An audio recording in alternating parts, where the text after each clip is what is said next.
It's Tuesday, December the 29th, 2020. The final edition of the Giant Bombcast for this accursed year. I'm Brad Shoemaker. Jeff Kurtzman is here.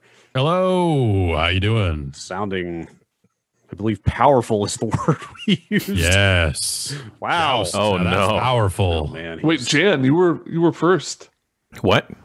on the robot. Oh, it's gone. Yeah. Nope. Jan Ochoa. I've hacked into Jeff's virtual cyber arcade.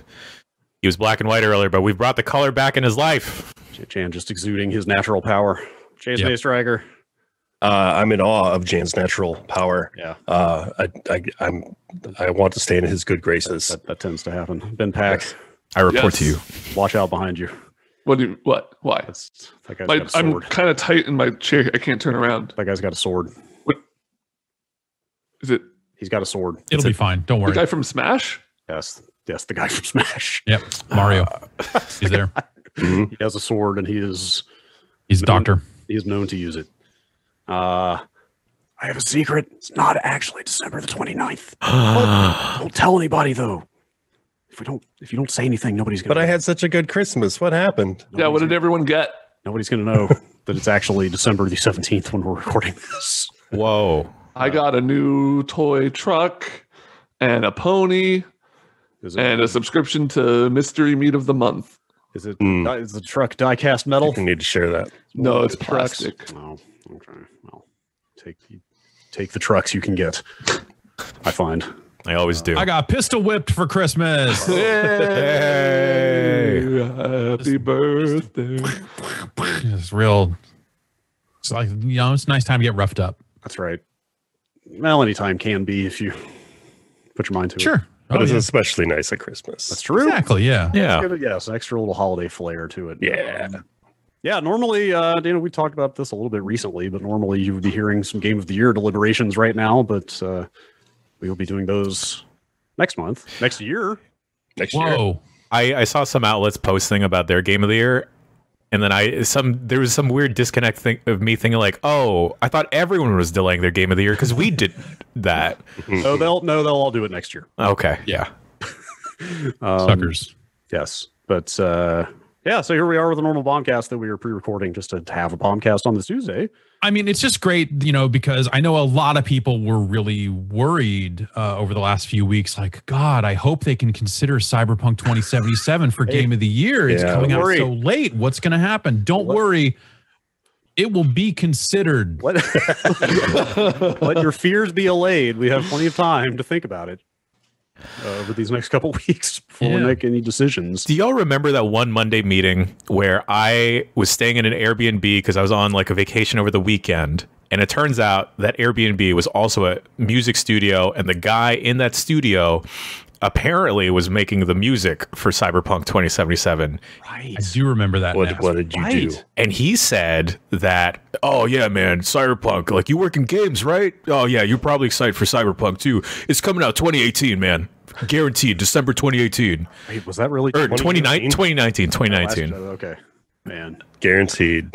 And then here we are. How naive, how innocent we were. Well, maybe he was done with his job. Well, that's Yeah. possible. Entirely possible.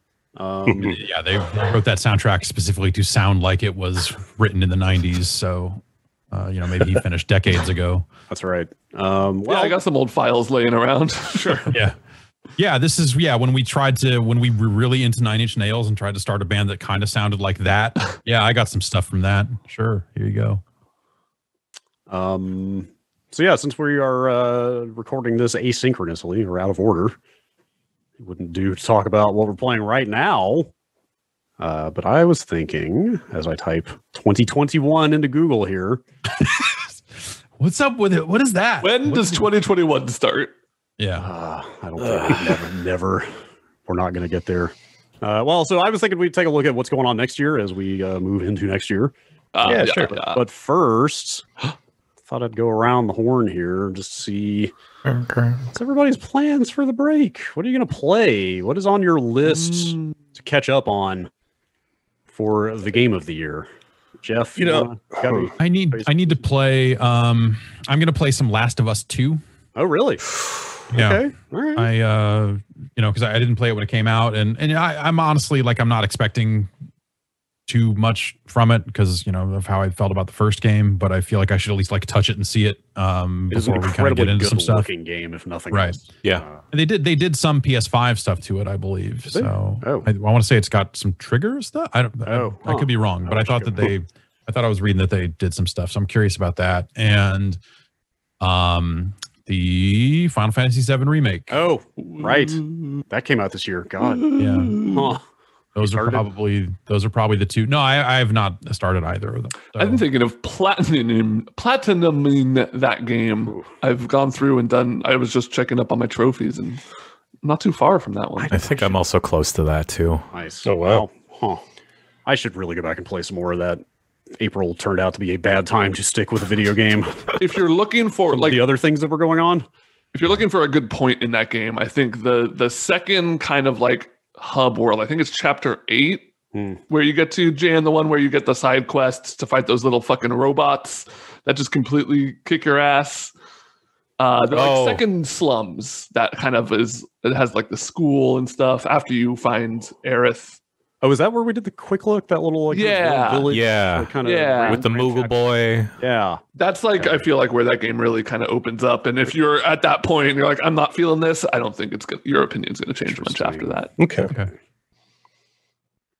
Yeah, those are probably the big two. I started playing some Umurangi Generations. Yeah, last night, and that's a great soundtrack. Yeah. I love the look of that game too. It's neat. Yeah, it's neat.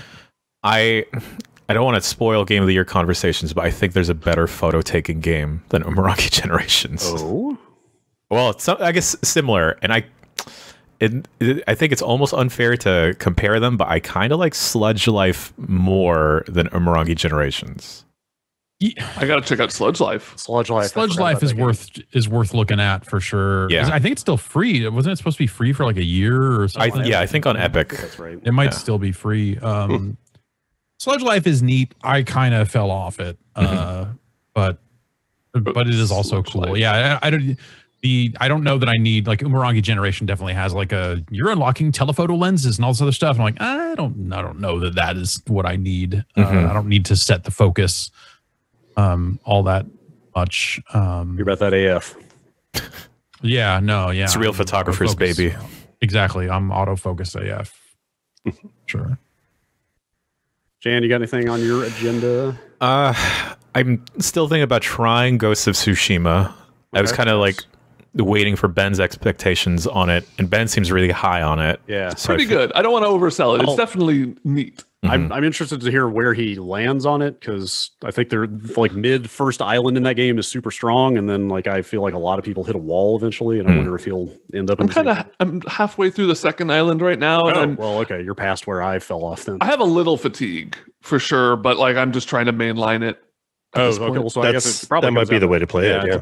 I bet a lot of it comes down to how much of that first island you did, because I was like obsessively taking every icon off, and at some point it's like chasing all these foxes is pretty similar. And then I'm thinking about maybe Valhalla. I don't know. Perhaps. Did you already perhaps start a certain other game? Yes, Ben. Okay. Don't worry. I started it. It's too late to get the holiday gift of the Bayek outfit in Valhalla. Well, then I'm fucking done. For 24 hours, so fuck Bayek that game. Is so cool. I will never play it. Also, does Persona 5 Royal, does that count in the conversation? It has new story content, new dungeon, new character. Okay. Also, I think you will find that we stand less and less on ceremony every single year we do this. Right. Yeah. And if you want to say that's a 2020 game, then more power to you. Okay. Also, especially for your personal sure. list, like anything goes. Absolutely. I will, not to spoil my list here, but like, I'm fairly certain that Minecraft is going to be on my list. Yeah. So Minecraft is the best ray tracing game on the market. Yep. Yeah. Actually, so I finally got that stuff up and running in the Windows 10 version. Like, found what a dumb, like, making you go track down the resource packs and stuff, some of which are not even in the game's marketplace. It should be better. do bear in mind that that client runs on everything from like a Surface tablet to like your souped up gaming PC. So like I get why they don't push like all those material packs out in the default install to everybody. Sure, just because they're like smart delivery me that stuff on the PC, or I don't know. It's a little clunky, but or at least have a button in there that says download RTX stuff. Yes, yes, they should definitely have it. It needs to be easier than it is, instead of like searching tags in the marketplace or whatever. But yeah, but I did get that up and running in just like a regular world without like and not the preset. Oh no shit! Like I gotta check that out. So so you could see the sunrise and all the other cool shit as you're starting from scratch in a totally different version of Minecraft that I have not played much of, and was like, man, this feels way different. Wait, can anybody join that game even if they don't have the ray tracing stuff on? Or oh wow, okay. Should be. I mean, Minecraft. It's a good game. Minecraft. Check it out if you haven't heard about it. And then I just wanted. There's like a couple other like smaller titles, like Spiritfarer and Carrion. Yeah. Should I try Maneater? I liked Maneater. Maneater's cool. You probably get the gist in like 5 minutes. Yeah. Okay. Yeah. It's pretty good. It's a pretty good gist though. Mm-hmm. Best gist. Best game I only played 5 minutes of. Man, what 5 minutes? Wordscapes. Got a list? Yeah. So I mean, once I'm done with Tsushima, I gotta go back and finish some games. I want to finish Ghost Runner. A lot of people are really hot on that. I liked it a lot, but I just kind of stopped after the quick look. So I'll try and wrap that up. And then as far as major games go, I've kind of touched everything I'm interested in. And so for me now, it's just kind of indies. I'm going to go through, other people are starting to roll out their games of the year. Just going to go through and try and pick out any titles I don't recognize at all and play those. That's a good idea. Competitive advantage for going last. We can last hand of the bat. We get to steal y'all's lists, except for the ones that are bad. Draft off of everybody else. I heard about another outlet's game of the year pick and was just like, I think that's the same one I was thinking of. Oh, what? I wanted. Oh man, I started to say, what if you just said the game and not the outlet? But no, that's okay. That's fair. No, I get it. Let's see. How about you, Brad? My two big games, I think, are going to be Yakuza and Ori. Oh, Ori. A couple. Like I might actually start Ori like tonight or tomorrow. Restart. Good. I actually played like 2 hours of Ori back in March-ish, and it was so buggy. Yeah. The last patch they put out on PC right before I put it down, like, made it so hitchy it was almost unplayable for me, which I know they've fixed by now, but like at a point it was like, man, this looks so good and plays so good, it deserves better than to be played in this state. And it seems like it's totally there now. Now I'm going to play it in 6K. Hell yeah. So I heard something about the story in that game that I wish I hadn't heard. Oh no. I don't know what to make of it. Surprisingly compelling story. Yeah, like the first game was like pretty touching, honestly. Like, it was pretty well done. I really want to see what they've done with that stuff too. And then Yakuza sounds like the just like long ass like sink into it for 2 weeks straight game to choose there. Really liking it so far. Mm-hmm. Oh, did you start it? Yeah, about like 5 hours in. My girlfriend is. Oh, I'm sorry. I didn't mean to. I almost dove straight into the mahjong, but that's a different story. Pretty good mahjong. Yeah, it's really good. My girlfriend has been insistent that she be around when I play that game. I let her watch the like launch trailer on the Xbox store, and she was like, "Okay, I need to see you play this." Oh, awesome! It definitely starts strong too. So like once you see that first like hour long cutscene or whatever, you're just like, "Oh shit, I gotta see this through." That is the holiday break game for sure. I don't know how much time I'll have for other stuff. I've been seeing some decent buzz about Call of the Sea. Yeah. It's like not a Series X launch title exactly, but it was one of the games Microsoft streamed as part of their Series X like events back in the summer, if you remember. Right. It's like it's not exactly cartoony, but it's like a tropical island first-person adventure kind of thing that I've been seeing some people say is like a little Myst-ish, that I'm kind of curious to check out. There's this other game. What is that called? It's called Unto the End. Kind of looks like a Jason game, actually. Oh, a little bit. Better look it up. It's like so it's got a launcher and juggles. Then, yep, it's got some kind of melee combat system for sure. I don't know. The reviews on Steam are mixed. I just caught a trailer of it, and it looks like a mix. It looks like a mix of like Dark Souls. It's 2D side scroller. Oh, yeah. It's like Dark Souls and Below and like Out of This World. And cool. Maybe one other. I don't know. Pick another reference. I don't know. It's got a really striking look to it that kind of a hint of Fat Beach. Yes, exactly. That's the one. It's got mixed Steam reviews though. Yeah. I don't know how successful. It sounds like the melee system is like really complicated and like hard to get down. Interesting. Sounds compelling, but yeah, I don't know where I'm at with Cyberpunk. Like, well, I know where I'm at with it. I thought I would be playing a ton of that over the break, but like, yeah, I don't know. Jason, your picks? See how many patches have come down. Yeah. Kind of like Jeff's actually. Like I think it's time. I think I'm ready for Last of Us 2. When it came out, like emotionally, like I just could not deal with it. So I'd like to take another stab at it. I also want to check out Spiritfarer. I got to put in more time with Final Fantasy VII. I don't know why I bounced off that. I was really enjoying it. But then again, I want to reaffirm some stuff too. Like did I really like Neo 2 that much? Let's play some more and find out. I think I did. But other than that, I've dipped my toe into pretty much everything I wanted to so far. And yeah, those are the big ones. Cool. That I'm going to be spending some time with. Yeah. On the break.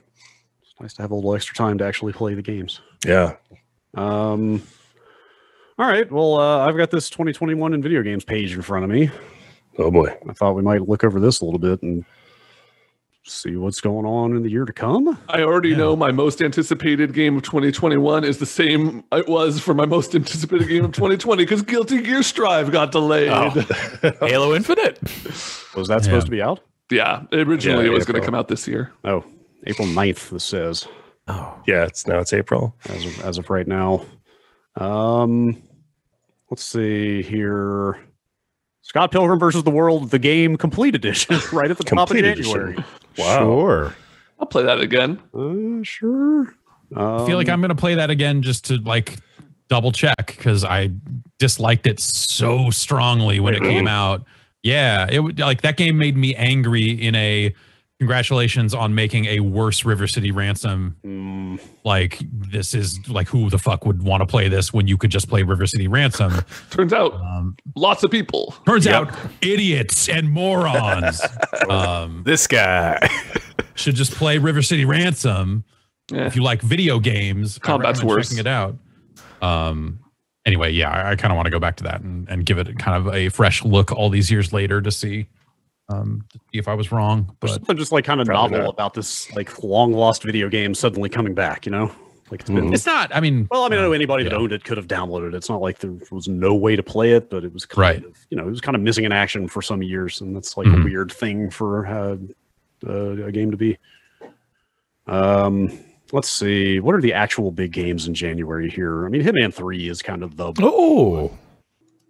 dude. There's a new Hitman coming out next month. Oh man. Like barely a month from the time of this recording, there's going to be a new Hitman out. that's wow. That's weird. Do you think there will be like a James Bond reference in there somewhere? Now? Oh, Like, 100%. as they're doing that. Is there a Sure. There's going to be like a dumb spy that's just bumbling his way through stuff. they wouldn't want to sell him. I mean, if they're going to go on to make the James Bond game, they can't have him just be an idiot. They gotta. What if it's just Mr. Bean? Okay. Now you're Yeah. talking. Now you're talking. Yeah. I think this is the same as Hitman 2 in terms of release, right? It's just they're dumping the whole game. If that sounds right. Yeah. No, but it's, man, I missed that episode. I'd like some part of me might try to space that thing out artificially a little bit because I just tore through Hitman 2 and then put it down immediately after. yeah. And that didn't feel right. That doesn't feel like the right way to play a Hitman. Yeah. It's. Yeah, or, I mean, what if they did both? Like, that's maybe a weird, like, What if it just had an episodic mode where it doesn't like arbitrarily is like you have to wait 2 weeks to play the next level? I mean, like, what if they sold a season pass for Hitman that came with the equivalent content and made a double-sized game, basically? So it's like the people that just buy it up front get their 6 environments, whatever, and then it's like, hey, we're also going to release 6 more environments, or I don't know how many are in the game, but I'm saying like, hey, what if they then also did an episodic kind of trail of DLC for people that wanted even more or something? At that point, I mean, that's a lot of game. That's maybe, and maybe that's not worth it or to them to develop. Like maybe it doesn't work out money wise, but they're doing that content import again. This says, great. Says you can import all of the maps, levels, and progress from Hitman 1 and 2 into 3. Oh boy, that's fucking crazy. Insane. That's cool. It's insane, man. That's cool. Like that's what I wish Destiny had done. It's like just let me bring all of the Destiny 1 content into this game. Like, that's probably Activision's fault, right? I mean, yeah, that's fair. That is a lot of goddamn Hitman under one roof. Right? And I mean, that's an opportunity to bring that Hitman to PS5. Yeah, and like to bring it up a generation to the adaptive triggers as you try to garrote somebody getting tighter. Yes, that sounds pretty good. I'm excited. Let me murder better.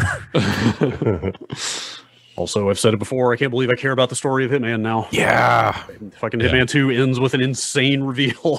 It sounded really good, and I want us to see where that's going. Let's see. I don't have a good sense of who cares about what anymore. Does anybody care about Galgun? No one. But also no one ever did. Like Galgun is like a shitty. Perverts do. Okay. Well, okay, but like perverts. Hey, perverts, you can do better than Galgun. Perverts. And I know you're saying, hey, but Galgun on the Switch means I can take my pervert business on the go. And I'm going to say, you have a phone. All that pervert business is on your phone too. You don't. Wait, I can look at pornography on my cell phone? You can look at pornography on your cell phone. It is the year 2021, and we are truly free as a people. And you can do whatever you want with your phone. Turns out Jeff's right. I just double checked. Yeah, it's all over it. It's filthy. It's rotten with filth. Yeah, no, I don't know. Galgun was always dumb. It's like a dumb rail shooter and dumb. Well, fine. You tried, Brad. I know. Just throwing it out there. Sorry, perverts. Let's see. Is the Medium? Yes, the Medium is that Xbox horror game, right? That was another one they were showing with Series X reveal stuff. It's the one that sounds right. There's like two different dimensions happening at the same time. That looks really interesting. It's like, hey, check out this SSD. Look how fast we can switch between versions of this level. Right. From Bloober Team. Yes, Bloober Team. Bloober. Yes. Yeah, that's coming out end of January. That looks kind of cool. Bloober Team, they always sound like they should have been making Amiga games. Okay, yeah, sure. Like, this one's from Bloober Team. Like, they should be making like games that are a lot like Worms, but not Worms. Okay. From Bloober Team. It's like they should have come out of a demo scene or something. There's there's like demos out there that are like greets to Bloober Team at the beginning. Right. Yes. They did Layers of Fear. Okay. Yeah, they're like becoming a pretty big name in horror games, actually. Yeah. I see people being pretty excited about all their stuff now. Which I think is even better because in my mind, when you say Bloober Team, I think of like bright, fun colors. Like, what was that? There was that it was an Amiga game that came out on PS4. Like it was not Worms, but it was Bloober a shitty Blast. Yeah, no, whatever. I bought a copy of it because I could only find a physical at some point, but I can't anyway. It was like some games. It was like big, bright blue skies, all that other stuff. Big, fun, goofy, side-scrolling Amiga game. Like to me, that game is somehow from Bloober Team. And then you go look at what Bloober Team is, and it's like, oh God, it's just layers of fear, basement crawl, like all this stuff that's just like the most grimmest sounding. And look at it, yes. I hear the name Bloober Team and I think of like the Fall Guys aesthetic. Oh, yeah. Yes, exactly. And then, yes. And then you go look up what it is. I was like, oh, right. No, they're making, yes, like you said, they're carving out a real space for themselves as horror developers, and that's cool. To be clear, that is not in fact the game with the wall dongs that Microsoft also announced. That other horror game. What is that? That's Halo Infinite, I believe is what that one is called. Yeah, that's not Galgun. I don't remember what. That's not Galgun. That's not the gunk. Oh, the gunk. Oh my god. Forget everything else. I am now control effing the gunk. Control F the gunk. Brad, I also pulled up this 2021 list, and I can't believe you skipped over Five Nights at Freddy's Core Collection. What you do on your own time is up to you, man. What is that? Is that just the original? I think it's it's probably just the collection of everything. Yeah, that appears to be the case. Is that the first time it's been on like PS4 and Xbox? No, I think it's no. I think those games have been all over the place, right? Yeah. I have no idea. All 8 of them. Huh. There's a new one coming out for PS5, I think, right? I would PS5 Nights at Freddy's. Yes, that's the one. It's going to be huge on Switch. It will, I guess it'll be out by the time you hear this, but rolling back to December, Super Meat Boy Forever is coming out at the end of the month, which I don't know. I don't know if I can play that game forever. The world, that would be a lot. I think the world is very different from when the first Super Meat Boy came out, but it's no longer the weirdest game.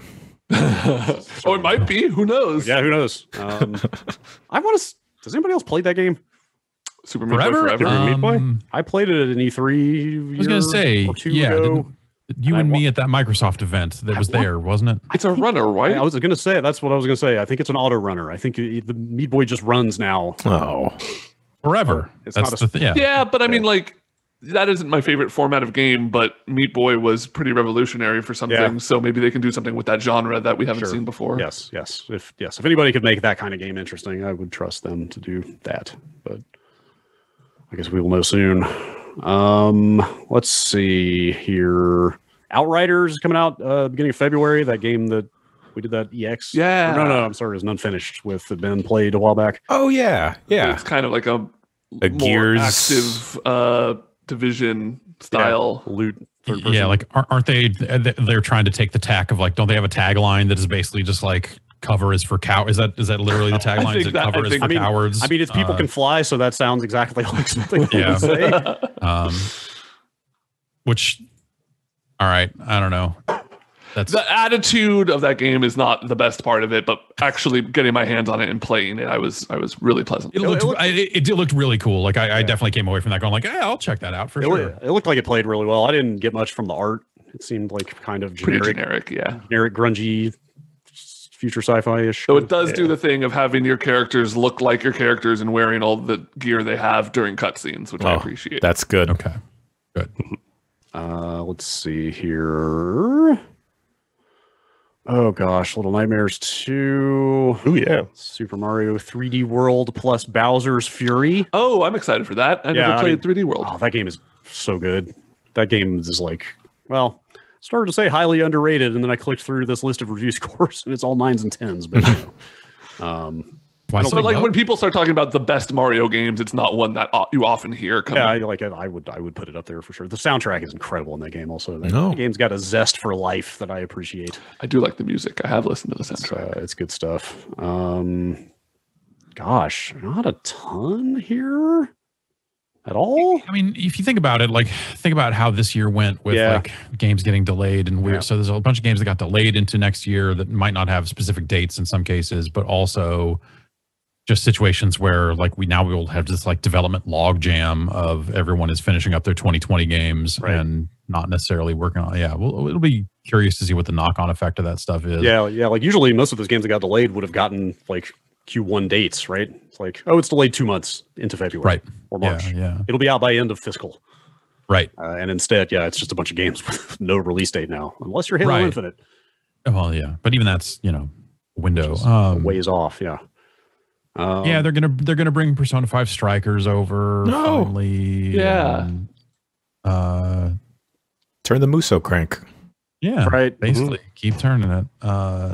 I want to see what Destruction All Stars turned into since they're going to make it like a PlayStation Plus game or whatever instead of charging for it. Like maybe that'll end up working out. I still don't have a great sense of what that thing is. Yeah, I'm not sure that I do either. It's not exactly Twisted Metal. I mean, you're not like shooting. And it's not stuff, exactly right? Rocket League, but it Right. seems like it maybe They sure want to be. Isn't there like an on be foot in that lane. Isn't there like an on Yeah, foot? you can get out of the aspect where you cars. get out of the It's not car? quite Speed Rumbler, but you can get out of the car. There's that friggin' Ghosts and Goblins thing. Yeah. That looked scary. pretty rough. Ugh. The trailer looked pretty rough. don't I know what love is. that game, and I don't know if I'm going to touch Wait, that. what? Nobody loves Ghosts and Goblins. I love Ghosts and Goblins. That game is hateful. Yeah. I mean, like, you know, people love Dark Souls. I know, but Dark Souls is like tough but fair. Oh, yeah, that game is not fair. Yeah, Ghosts and Goblins is just straight bullshit. I get a friend that can Ghouls and breeze Ghosts, I through feel that like, is game, like- and yeah. it's amazing to see. Like Ghouls and Ghosts is like seeming. I think it's like less bullshit in some cases, but yeah, sure. you know, it's a good. I think that's a. Yeah, the art doesn't look amazing in this. No. Oh, in the In this Resurrection. The Resurrection's got a real, like, hey, we heard that they shut down Flash, but don't worry, we found a way to bring that aesthetic to modern video games. Oh, yeah. Real rough. Let's see. Is there anything major in February besides that? February? Kind of it from what I'm seeing here. I mean, yeah, we're kind of looking at incomplete data and stuff, so it's Yeah. Like I wonder if there'll be like a wave of games getting release dates early next year as people figure out what they're doing. right. Let's see. March. Yes. Also not a ton. Returnal, that Housemarque game, got announced at the Right. Game Awards for March. Like that looks Yeah, cool, I guess. I'm not quite Yes. sure what it is. having a hard time getting past the name. Yeah. Yeah. We got an email from somebody that was like, I guess we were dunking on the name, and they're like, it's actually pretty clever if you realize it's a portmanteau of Return and Eternal. Yeah. Did you guys get that? No. I did. Did you guys- I did as you were saying that sentence, about halfway through that sentence, right before you said what it was. I see where he's going with this. But no, I had not thought of that until you just said that. I thought of naughty stuff. Yeah, it's kind of hard to get past that part.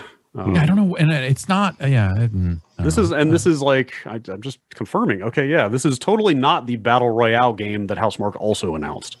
I thought that got killed. Did Didn't it they actually? go like, did they actually oh, cancel it? I don't know What for was that called? sure, That but was I thought called that they tried on Storm- that for a while and were like, maybe. Storm Divers, I believe, was the name of that game. Which- Hell Oh, Diver. Helldivers is a different too. They game. made Helldivers. They did make That's a Helldivers, good and then Yeah. Storm Divers still has a Steam page, Okay, then maybe it's still coming. Maybe I'm but wrong. it says release date 2020. Looks like this hasn't been updated in a while. Yeah. Well, if that is, yeah. So I don't- If they really did cancel it publicly, they probably would have taken that page down. So maybe that's still Yes. coming. Returnal is a third-person shooter featuring roguelike elements, Okay. psychological horror. So yeah, I don't know. That looks okay. Alan Wonderworld. Yeah. Yes. Like, what is that? It's Yuji Naka's next game. Is it? Because I've been Yes. looking at screenshots of that for a while, going like, I might need to play that. I Yeah. don't know what to make of that thing. Has everybody seen that? Mm-mm. That thing is weird looking. It seems like a platform of some kind, right? I mean, I'm trying to pull up some media of it. Like Yeah. they've I remember this. Okay. been promoting it as like an episodic thing. have they? Oh, I thought they were out on missed Twitter. that part, but They were out on Twitter a couple of weeks ago, going like, "Balan Wonderworld episode 1 comes out in March" or something like that. God, I don't know how this didn't click for me when I was looking at this before. This is Yuji Naka, because holy shit, this yeah, is no, you look at it, you're like, oh, that's yep. straight up some like cast off Knights concept art looking shit. Yep. now that you put it that way, Yeah, oh man, I don't know. I may have to keep an eye on that. I don't know why. yeah, we'll see. And then yeah, gosh, what else? There's not- Deathloop and yeah, there's not much. Back for Blood, which I guess that alpha's running. Yeah. Oh, hey, you know what? Bomb Rush Cyberpunk, the Team Yeah. Reptile, What? fucking Jet Set Radio. Game. Oh, yeah. Yeah, for sure. Wait, who's Team Reptile? They did They're the Lethal League. Lethal League. Oh, people. those people. Oh, right. That's right. They Cool. were the just fuck it. You're not going to make another Jet Set. We will. Yep. Yeah. And then they got And composer. Who did one track for Lethal League Blaze, and I guess they were like, "Hey, you want to do another Jet Set Radio soundtrack?" So. I wonder if that happened that way, or if they were already talking about Mom Rush Cyberpunk stuff, and they were like, we should do a song for this other game as a way to kind of segue into what we're going to announce or whatever. I wonder.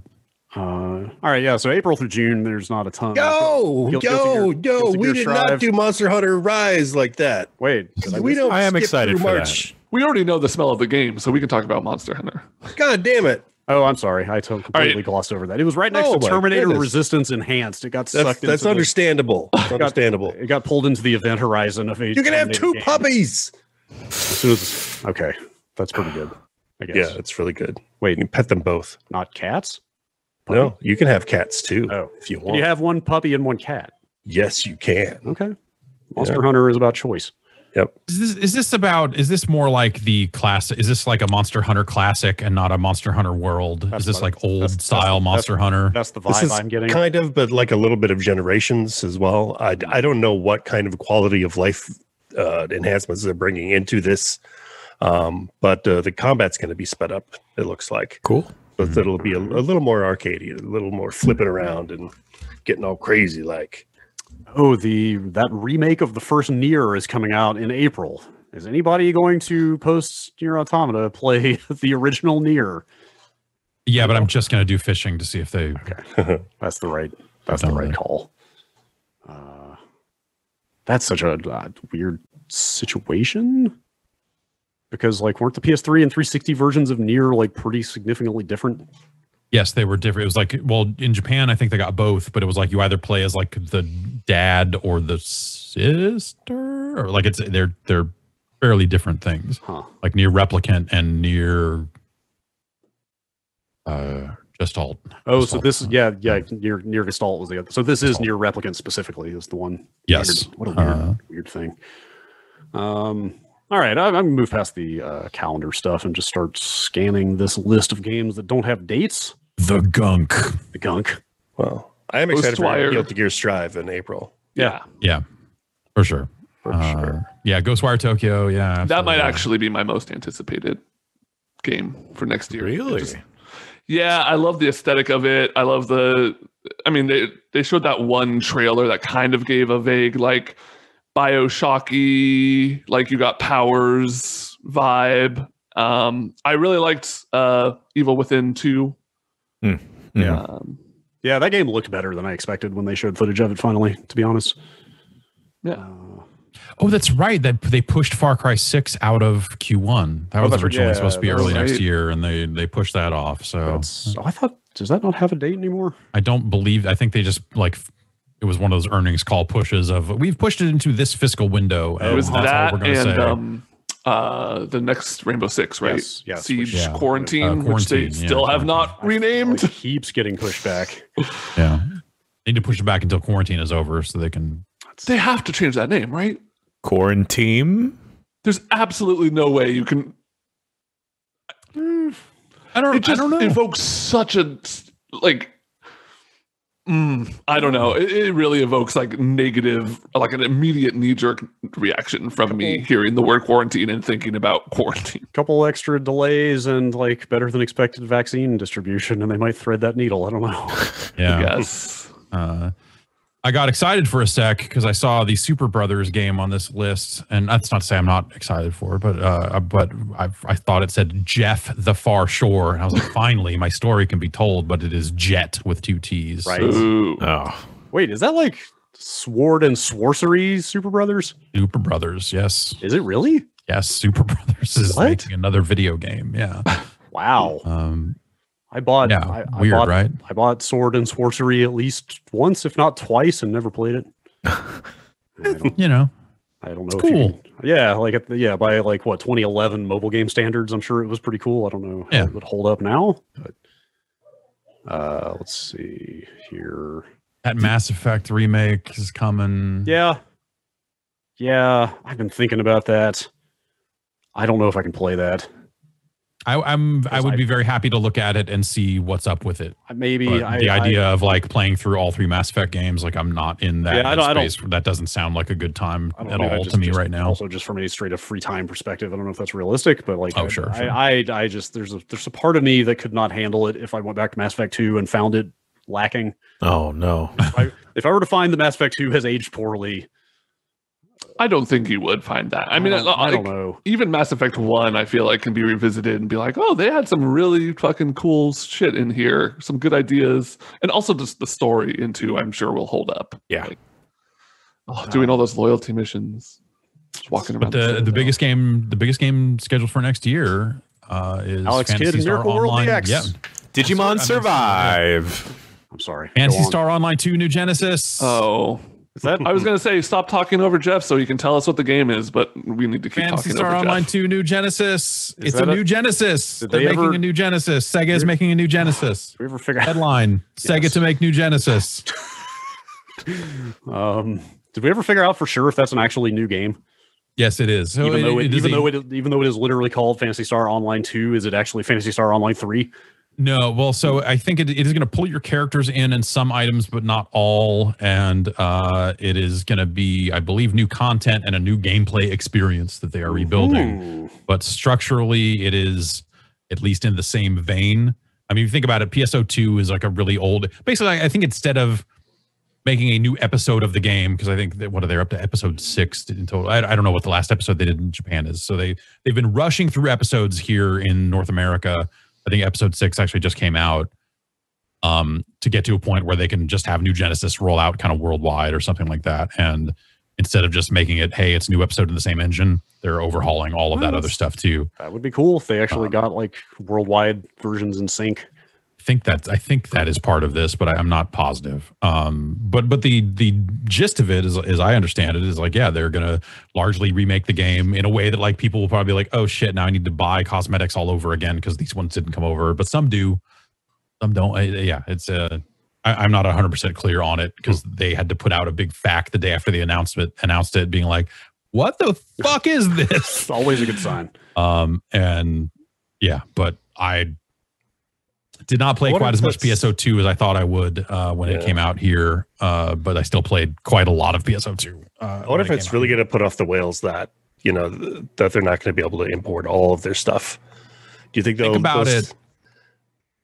So the whales are there for fashion. Like that game is a pure fashion game now. And assuming that those cosmetics come in, but also, even if they don't, those whales will be happy with, hey, my characters look way hotter now, and their fingers move now, and they are better animated and all this other stuff.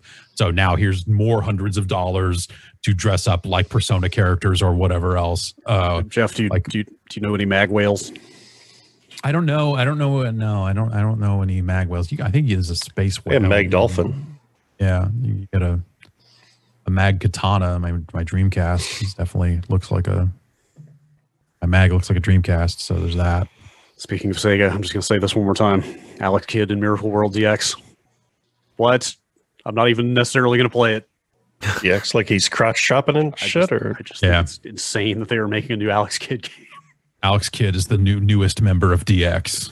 You wanted irreverent? Here it is. Are you ready? To bow to to bow to Alex Kidd, the master system. I still haven't. What? I still haven't finished High Tech Land. High Tech World. High Tech World. High Tech World. Shinobi World. High Tech Land. I think is what it is. Sure. I had a game I was going to mention and I forgot. Axiom Verge 2 is listed for Q1. Oh, cool. Yeah, I thought that was originally supposed to be this year. I think that was one of the games that got delayed into next year. But yeah, man, Axiom Verge. I wonder what he'll do with that. I wonder how much it'll build on that game's weirdness. The trailer was the trailer had a pretty different look to it in terms of just visual style and just like gameplay variety. Because like a lot of that game's impact was the way that it kind of like messed with that formula and like glitched itself out and did unexpected stuff, right? Yeah, that was really just do more of that. Probably not. And achieve the same effect. So I wonder what he's got up his sleeve this time. Yeah, that's a game I always like. That's on my list of games I would love to like go replay at some point. I did really enjoy that and have forgotten enough about it now that it would be a fairly fresh playthrough. But maybe I'll try to do that before the sequel comes out. That'd be fun. Control Ultimate Edition. I really want to play that DLC finally and see what they do with that thing on consoles. I mean, I guess it's going to look like the PC version, except not quite as good, I guess. Exactly, right? Yeah, that question is mostly answered, but yeah. But that's as someone who doesn't play PC games in HDR, that would be cool to see. Yeah, my clear save for that game is on Xbox, and I want to play that DLC. So, did you end up playing both of those? I started the first one and streamed it at some point back when it first came out, and then never played the second one. I actually restarted the game from the beginning when it came out on Steam for some reason. I was just like, yeah, man, Control. And then you did not have the Alan Wake experience? I did not, but as someone who has not really in tune with any of the Alan Wake stuff, I'm not like immediately drawn to it. I hope it's good on its own merits. Yeah. I was all excited to play Control again when the consoles were launching, and then they pushed it back in the like super duper last minute. Like, oh, by the way, to the point that the PR was communicating with us about it being a next gen launch game. Right. Yes, we got codes for it. Like, here, punch this in and see what it does. And, they weren't quite sure, and then it turns out nothing. There's no game there. Let's see here. Far Cry 6, you mentioned. I hope that's good. I don't know. I hope all games are good. But I feel like I'm like 3 Far Cries past the point where I was like, man, the next Far Cry really needs to like kind of shake the formula up a little bit. Yeah. Then here we are still. The last one, like 5, I just yuck. Literally, I think literally 3, 4. I think Far Cry 4 was the last one that I unabashedly just like enjoyed and didn't feel like, this is getting a little stale. And then they did Primal, and then they did 5, and then they did the small 5 follow-up thing. That other one. Right. That other one, which was not it's not a full-fledged Far Cry. Right. I mean, that was like a smaller. Yeah. Like, they're not bad games. It's just it's kind of so much Far Cry, and it's not changing enough. Well, it's like there are a lot of open world games, in a world where like Far Cry 3 felt like this breath of fresh air because of what they were doing to make that style of game more accessible than maybe Crisis or early Far Cry was. I think it hit a really nice sweet spot there. That 4 probably was like mechanically better in a lot of ways, but like inherently less interesting because because 3 was the one that kind of blew that door open. And then by the time they got to Primal and 5 and all this other stuff, it was just like, this is too much. You have established this formula too well, and you have not iterated on it enough. Like, and also I think the thing with 5 for me was just like, I think there are story opportunities that they had with 5 to make it a prettier or like more interesting take on that whole like militia cult thing that they just didn't, said at the time they did not go there. Like they just kind of introduced this stuff and play off of it in very shallow ways that just were unsatisfying. And then the ending. That ending. The ending is just like, that's dumb. Yes. Dumb. Is anybody interested in Gotham Knights? Yeah, vaguely. Kind of, yeah. I like those games. But this is like pretty different multiplayer. Yeah. Co-op thing, multiple characters. Like, it seems like more of a, I don't even know how to describe it. Yeah, it's like a multiplayer co-op action game, not really an Arkham game so much. Mm-hmm. Let's see here. Another Leisure Suit Larry, anyone? Oh, finally. What's this one called? Wet Dreams Dry Twice. Didn't they already have a Wet Dreams? I think it was Wet Dreams Don't Die, and then this is the follow-up to that. Yeah, something like that. Because that was such a smash hit. Just wake me up already. Yeah. No, you can't. Wet Dreams Don't Die. I mean, we talk a lot about Halo Infinite's delay, but I am like intensely curious. Hey, Halo Infinite's coming out next fall. Sure, it is. I'm super curious to see what that game ends up being for like now a multitude of reasons. Like, right, like how beforehand, much? Yeah, like even beforehand, the idea of open world Halo sounded like interesting and kind of cool. But now, like with everything that's happened around it, and them, like kind of making a big deal out of bringing Joe Staten back on and all that stuff, like. I think there's the tech end of that game, right? I mean, if you think about like the reactions to the way that game looked and all that other stuff, like if you look at the delay of that game and how long it is, like those probably aren't those can't be quick fixes, right? Yeah, otherwise this would be one of those ones where you're like, oh, it's Q1 the way we originally thought. Right. So if this is like a larger scale overhauling of the engine and tech and all this other stuff to get it where it actually needs to be, it's fucking wild. But they cannot screw this up. I can't think of a higher stakes situation for the Xbox platform. And maybe I'm overstating it because their business has changed to be more about Game Pass and all this other stuff. And maybe it's less about these types of tent poles or something. But at the same time, it's Halo. And this feels like this is going to be... This to me feels like the last swing for Halo, right? Either you get it right here, and then you're good for a while because you've uncovered some new untapped vein of Halo style stuff that you can infinitely go into, or you don't, or at least for like 10 years, Yeah, sure. Yes, it's the 10-year plan. But I think between the way that and whatever, people are happy with Master Chief Collection now, but like. They weren't for a very long time. Yeah. And it's just the Halo just hasn't felt like it's been treated right for a while. And we'll see. I don't know. For sure. Yes, you are 100% right about Halo, that this being kind of the make or break thing for that franchise. But for the Xbox platform, like what if we end up in a situation next year where Starfield is also coming out exclusively on the Xbox in the fall? Like suddenly they've got, they've got. Think about that this will sound out of sequence, but just last night when you were playing ray traced video games, I realized that the two most impressive ray traced video games are Microsoft's Quake 2 and Microsoft's Minecraft. Oh my God. I really did not think about that. Holy shit. Like Minecraft, kinda, yeah. The kings of ray tracing, Microsoft. Like the logos on that Quake 2 RTX are still NVIDIA and Bethesda. Like I have not mentally, I have not made the connection yet that Bethesda just means Microsoft now. Right. The way I have with Minecraft. That's fucked up. Yes. Microsoft, Wolfenstein 3D. God, yeah. I mean, I had that thought when that acquisition got announced. Like Microsoft owns Doom now. Like that's so fucking...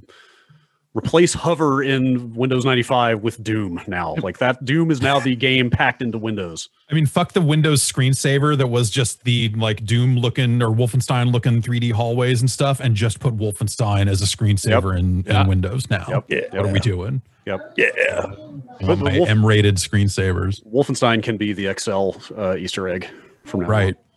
It's just and the thing is like that would have sounded like blasphemy at various points over the decades. Think about how insane in a negative way that would sound. And now I hear it go like, no, there's something. It's actually something about that legacy or these legacies coming together that I look at and go like, yeah, man, Microsoft, the stewards of Doom. I think they'll do okay with it. Like it's weird. It's like actually like a wild corporate transformation that they have gone through since Ballmer kind of exited the building. Right. Like exactly. Like if this happened like 10 years ago or 15 years ago, like everybody would be running around screaming about like MS with a $sign fucking everything up. You know what I mean? Internet exploder. I just look forward to Doom crashing all the time. So Microshaft. Yes. Like Starfield is definitely not on this list. Like you see some people out there like trying to read the tea leaves and say like, here's these 3 signs that it's definitely coming out next year, but like it could come out next year. Like they announced Fallout 4 not more than like 6 months before it came out. Right. But that was like the rumors about how far along that game was were starting to kind of get out there for a while. But I don't know. I think about that stuff this way, like, for all the talk about how working from home has delayed games that are shipping, like they're going to delay games that are farther off also, right? Like that's still lost time for those devs. So depending on how well they adapted to that would be a situation that like maybe they were shooting for it, but they maybe will still need more time. Yeah, it's hard to say. I mean, I think wasn't Todd Howard was saying in that keynote a few weeks ago that like all the Bethesda studios are touching that game in some way, right? Because they've got studios all over the place now. Yeah. What else is coming out next year? See a ton of other stuff. Psychonauts 2 is on this list. What is Nintendo? That will finally ship. Yeah. Have. Or maybe Microsoft just, once again, Microsoft's Double Fine's Psychonauts 2. Yes. Maybe they'll just give Double Fine all the time in the world now. What is Nintendo putting out? Yeah, what is Nintendo at? They got the Mario. They got the Mario. Yeah, they got that 3D World remake. Bravely Default 2, although that's just a publishing deal, I believe. Right. They're going to shut down the Mario Maker 1 servers. That's big. That's big for them. Yes. Oh, wow. In March, I believe March is. And they're going to send snipers to anyone's house who's still playing Mario Maker 1. That's all that's on this list that is announced so far. Was it Breath of the Wild 2? Not confirmed. They've not given a date for announced that. yet. Or Metroid, or like, what else do they have on the books? Bayonetta 3. I think. Sure, that'll come out. A new Switch. Who knows? Yeah, actually, that was the rumor. There was a new Switch. If they next do summer. have a new Switch coming, you would think they'd have some sort of large game to launch with it. Right? So maybe they are holding stuff back. That's entirely possible. I mean, yeah, there was that like 3-month gap between announcing Paper Mario and releasing Paper Mario. So they've got some shit up their sleeves potentially. If they were going to hold it, go ahead. They're just in such a weird spot with that. Like, how would you feel burned if these games that got announced a long time ago, Metroid, Bayonetta, Breath of the Wild, if those were like the 3 games that were the centerpiece of we're releasing a new Switch? Not to say that these games won't run on an old Switch, because probably just are upgrading some tech or something, but would you feel burned if you were like, oh, they're clearly developing these to run best on hardware that now I need to go rebuy? I mean, that's a big Cyberpunk thing, right? Like that was. Yeah, I mean, honestly, it's been a Nintendo thing in the past. Like they put out the new 3DS, and then that first Hyrule Warriors ran like complete fucking garbage on the old 3DS. Breath of the Wild. No one cared about that because it was Hyrule Warriors. Well, but I mean, like Breath of the Wild did it. Twilight Princess did it. Well, like those, okay, but Breath of the Wild and Twilight Princess did it after years of the previous platform running, where the Switch still feels newer than that. Yeah, it does. Yeah. Also, Breath of the Wild was like bad in spots on the Wii U, but like mostly, I played like 70 hours of that version. Yeah, it was playable for sure. It was fine, except in the Zora area where it was terrible. And whatever, I guess like the actual answer to that question is like people rebuy Nintendo hardware when a new color comes out, so maybe it doesn't matter. Yeah, I mean, a lot of it will come down to price, like how expensive everything is. But I don't know. Like, I won't feel burned personally because I'm going to get that thing anyway because I'm an idiot. Yeah, because like I feel like I have not gotten much use out of my Switch. Like for me, and I'm sure obviously people are going to be in different boats on that. But I had to. My wife wanted to play Bayonetta 1 because I had to tell her again that Bayonetta 3 had no release date, and she got pissed all over again. I think she was already angry from the Dragon Age trailer. And so I had to do the process of like, I needed to de-off this Switch to put my main account on hers so that she could play my games on her Switch and all that other stuff. And it was like the first time I had touched my Switch in 6 months or something. Yeah, I'm trying to think. I just pretty dry this year for Switch games, right? Yeah. I mean, well, it depends. Like if you are playing smaller games, like there's a ton of games coming out, but a lot of them are also coming out on PC, and I'm just playing a lot of stuff there. So I should have specified. I meant like Nintendo published Switch games. Like, I mean, that's Animal Crossing. Like there are people that are having like amazing times with their Switch. Like I'm not saying like no one's touching their Switch, but like for me, I look at it as going like, I feel like I've barely touched my Switch since launch. Like launch happened and I was like, great, let's play these 2 games. Awesome. And then since then, it's just been these little spikes here and there. And then Mario Maker 2 didn't quite do it for me the way I'd hoped. And then Animal Crossing really didn't do it for me. And I feel like I have the Switch to me has not felt like a great system for me. Yeah. It's definitely my most played system, but like in a way that the games I am playing mostly on it are games I could play on PC. Right. Yeah. Likewise. That's the And I'm just playing all those games on PC, and that's right. that's like the only difference. But Hades just got its cross save between Switch and PC Yeah. yesterday or this week or something like that. So I might be playing it more on there then. I might be touching my Switch more in the near future. Yeah. My Switch gets touched all day, every day, pretty much.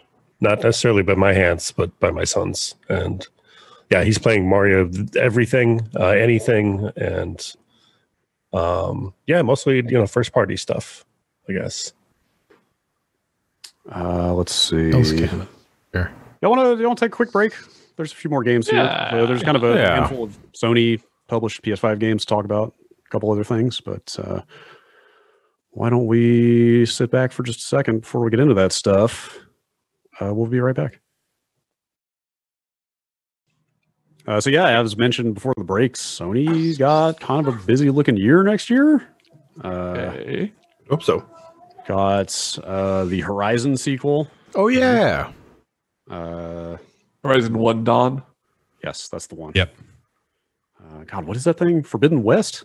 Forbidden West. That's what we are, baby. That's right. That's a good point. I don't feel like Forbidden West like sticks in the mind the way that Zero Dawn did. I don't know. Zero Dawn is just so generic sci-fi. Sure it is. You're right. But Forbidden West sounds even more generic to me. I don't know. Forbidden West has with Forbidden West, I keep thinking about it. Like if you just talked to me about Forbidden West, I would think of like West of Loathing or just like some other, a bunch of other games. Journey to the West. Sure. Yeah. Just other, I would confuse it for different video games than a Horizon sequel. But so that's like intriguing. I assume it means she goes west and people are like, don't. It's bad there. There are bad monsters. We don't go there. It's forbidden. And she's like, I'm going to go. And then you fight new monsters, right? That's probably the story there, right? Yeah, I'm really torn on that game. Like the combat in the first game had so many good ideas to it that I feel like didn't quite come all the way together. Like there's some room really for neat. improvement. Like all the like ever since I fought that giant battleship in the third stage of R-Type where you can shoot all the pieces off. I have loved fighting giant enemies where you can shoot the pieces off. But I don't know. There's something about the movement and camera and just I don't know. Maybe it'll be different. Yeah, I hope that's what I mean. There's like a lot of room for improvement on a really interesting foundation there, but then like the story in that game is so wrapped around like revealing the mystery of why that world is the way it is, and like who Aloy is and where she came from. Like all that stuff has been covered now, so I don't know. I'd be curious to see what they do with the story in that thing. Yeah, there's definitely. I mean, we said at the time, like I wish that game was kind of one and done. But if there's just like from a mechanical standpoint, if the traps are more engaging to interact with and stuff, I think that was always the stuff for me. Is like the tripwires and that style of stuff ended up not being. It just felt a little ham-fisted in some ways. A lot of it for me, a lot of that game, a lot of the fights in that game were a lot of me running toward the camera, trying to keep the big enemy in frame. Sure. Aim at it, and like you can't see where you're going when you do that, and like that just all felt a little klutzy to me in a way. I hope they kind of worked for Crash Bandicoot. I don't know what your problem is. Just a Sony classic right there. Also, man, like that game ends so perfectly as a game that will not have a sequel right up until that stupid post-credits thing.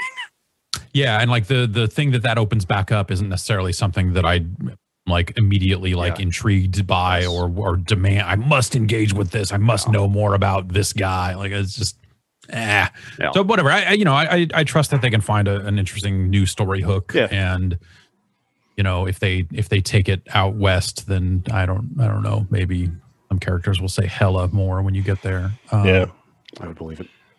Fingers crossed. Maybe the short will be in it. Maybe some monsters will have whistle tips. Oh God, could you imagine? If only. If maybe all the monsters will be voiced by E40. Oh God. Every time you hit him. New Ratchet & Clank supposed to be out pretty early next year. Yes. Which looks very nice. I'll have to get a PS5 by then. That does look like a Ratchet game, though. Look like a Ratchet game or like a Ratchet & Clank game? What are you talking about? Okay, anyway. the controller. I want to see what they do with all their weird guns and how that stuff is on the trigger. Like, you know what? That's an interesting angle on that I hadn't thought about before. Like when they were showing that game, nobody had touched that controller, so nobody knew that controller actually was kind of a big deal. So like that's not a bad point. So that has made this the most excited I've probably ever been for a Ratchet and Clank game. Cool. I can see it because I really want to know what they do with it, because they've been so creative with weapons and all that stuff for so long. Sure. That I think if you gave them that controller and you know, and have time with it and stuff, like I'm extremely curious to see what they come up with, because I think that could be really cool. And they were the ones out there saying like maybe the most gameplay relevant use of that thing that I have heard so far, which was the whole like kind of 2-mode firing depending on how hard you pull the trigger. Yeah. Like do you pull it halfway, you get the kind of light shot, you pull it through the tension, you get the double barrel or whatever. Like that stuff sounds pretty interesting. And all the fast loading stuff that they showed, you know, like that game seems poised to take advantage of that console in the same way that Astro's Playroom did, but will probably be a much larger experience. So cool. This page talks like God of War has been hinted at for next year, but I don't know. I believe that. Sony's like tweeted out some stuff like, what were your favorite realms? Do you hope anything comes back? And just like very vague hints about the game. I believe that we get an announcement on that soon. Yeah, okay, sure. That'll probably be pretty good. It hasn't. Is it just called God of War Ragnarok, or does it? No, I don't think that it got. Or is that not an official name? I don't think. Maybe at one point it was, and then they were like, "Oh, this Thor Ragnarok's pretty popular. We're gonna kind of change it around a little bit." Thor Ragnarok's pretty popular. We gotta draft off that. I don't know. I am not seeing an official confirmation. God of War's a comedy now. Okay. Name. Okay.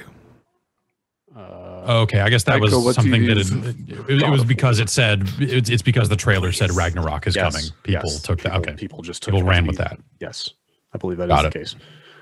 Gran Turismo 7 is the other big Sony game on the books.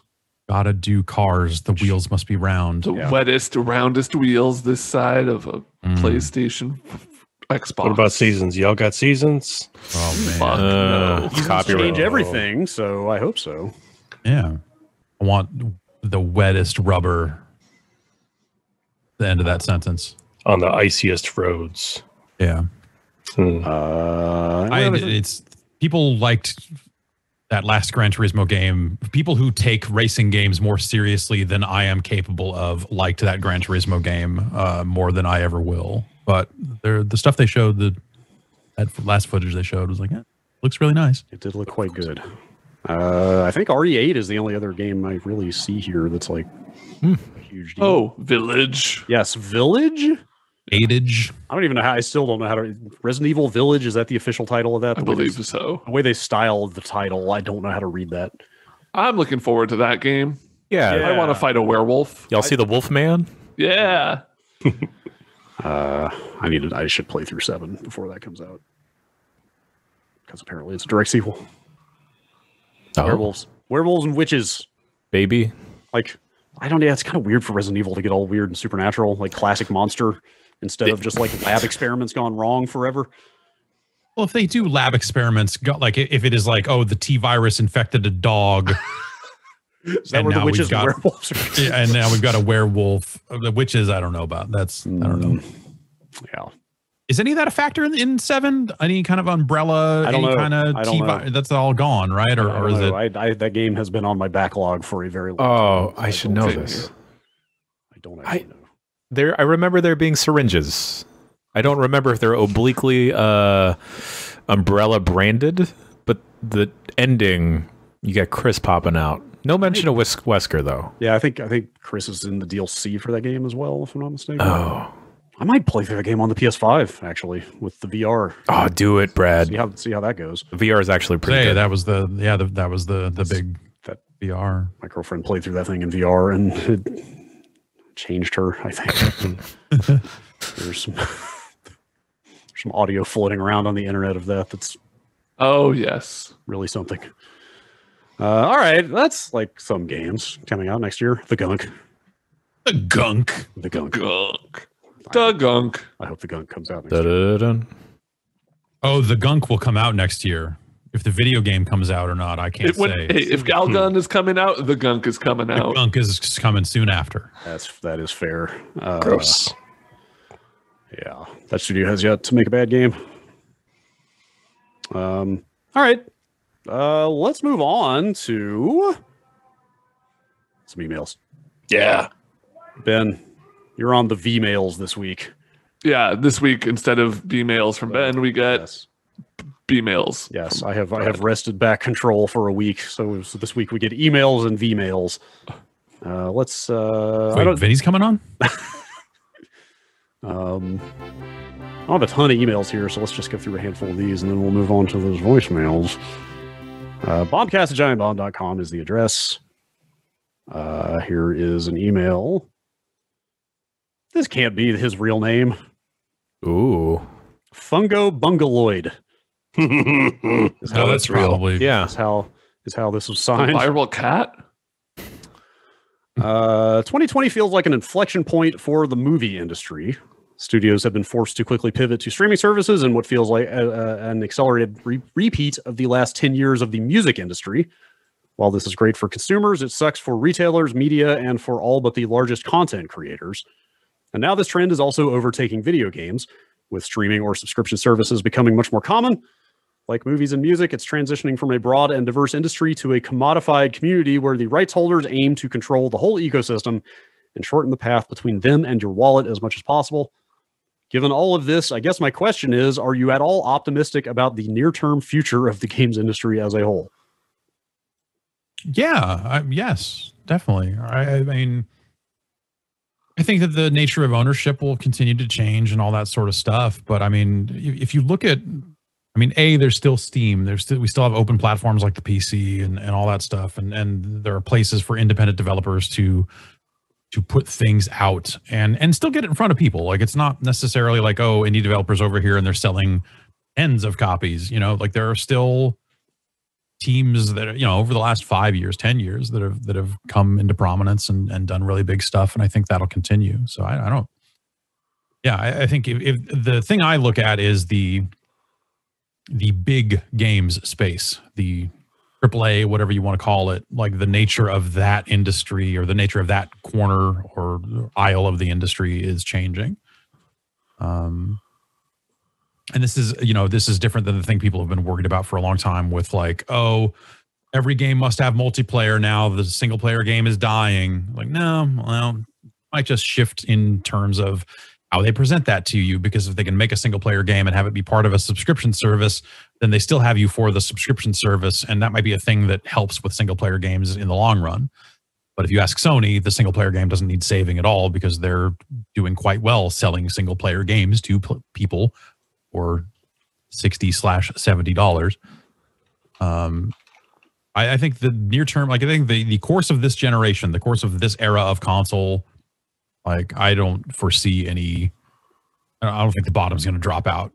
Long term, 10 years, 20 years, as the subscription services become more ingrained and more people shift over to, whether it's even especially like a Stadia or like not maybe Stadia, but like a streaming service where they don't even necessarily have the consoles and all that other stuff. I think that'll be a much different thing, and we'll see. But like near term, no. I mean, I think there's still plenty of normal video game industry to kind of keep on trucking. Yeah. I don't think anybody can really predict what the long-term effects of streaming and subscription services are, right? Like, I mean, maybe 5 years from now, every major publisher has an Amazon Luna channel. Right. Like, who knows? Yeah. I don't, stuff like that. But and I think that stuff only matters if you're into preservation and want to really own the games and all that other stuff. Like when you brought up the nature of ownership at the beginning of that of that thought, I was like, does he mean like publishers owning content on services, or does he mean end users actually owning the games they buy, which they don't anymore? Because it could be either or both. And that'll be the big shift. And the thing that I'm like, the Bethesda acquisition got me thinking about was like, is that a war? Is that like the new front? If Amazon gets really serious about Luna, and if Google ever decides to get serious about Stadia, then they probably start looking at the Bethesda acquisition going like, oh, we need to secure exclusive content for our situation as well. And then you get to a situation where you're like, well, Amazon just bought EA, or like the acquisition. There's no third party publisher too small for companies of that size, right? Like they could all pay those prices. Someone could go buy Take-Two if they wanted to and say, yep, GTA is now exclusive to Stadia. They could do that. And will they? I don't know. But like to me, that's the danger, is that because then you end up in that situation that you end up in with Netflix and Hulu and All Access and Disney Plus and all this other horse shit, is just like there are too many different options there. Yeah, sure. Yes, Peacock. HBO Max. I discovered that I get free HBO Max with my phone plan. And I set it up and looked at it and went like, I don't want to watch any of this shit. It's got the Miyazaki movies. That's like the only thing I'm really hyped on. Okay, I guess I should say I've got those. Like the things that I would want to watch on that service, I am already in possession of. So we'll be able to watch the major motion picture Mortal Kombat next year. Yeah. So there's that. And Wonder Woman, whatever. That stuff it's not nothing, but it's not. But it's only a little bit, and there's so many places that have a little bit, and the price keeps creeping up. Like my Netflix streaming plan just went up. Fuck that, man. Like I got a free year, a significant chunk of time of Apple TV Plus or whatever it's called, with the purchase of an Apple TV, and I loaded it up once and looked through the stuff and was like, I'm okay. I didn't know what was an original show on Apple TV when I opened that app. I was like, is this just pulling from my other apps? No, this is Apple TV. I have free Apple TV. Oh, okay, cool. People really like that Ted Lasso. All right. I want to see that Beastie Boys documentary or the Beastie Boys movie thing that's based on the book they put out. I heard it's kind of sad about it. For obvious reasons. Yeah. I listened to most of the audiobook version of that and really enjoyed it. But yeah. Was that put out by them or about them? By them. Yeah. Okay. It is autobiographical or something. It's Ad Rock and Mike D on stage, kind of telling stories, basically, is the video version of it. But then the audiobook is them and other people reading the book that they wrote. That's cool. Yeah. Josh from Montana. You're about to begin the podcast. Which of the following are you more likely to say to yourself? Oh no, I forgot to eat lunch before this podcast. Or, oh no, I forgot to pee before this 2.5 to 3 hour long podcast. Pee. Really? Yeah. Oh, wow. It's always lunch for me. It's always, it's always eat for me. I've started preparing snacks and just put them on my kitchen counter for when we have a little break. Wow. Just run in there, grab some almonds. Eating during a break is impressive. I can't. That's what I do every first break is, I gotta get something to eat. I can't make it happen. I can never eat a full lunch because we start early enough that it just doesn't. Lunchtime doesn't make sense for me. Right. But like when I'm hungry before a podcast starts, I will run out and grab like a granola bar and some Ritz cracker sandwiches or like a Ritz Bits product or something. And stuff all of that in my face before we start. But the bladder must be attended to, though. Yeah, I drink too many liquids before we get started. Yes, non-negotiable. Drink too much coffee in the morning. Mm-hmm. We take enough breaks during the show that I'm usually not. Yeah, I'm doing okay either way. Let's see. Zach from Memphis.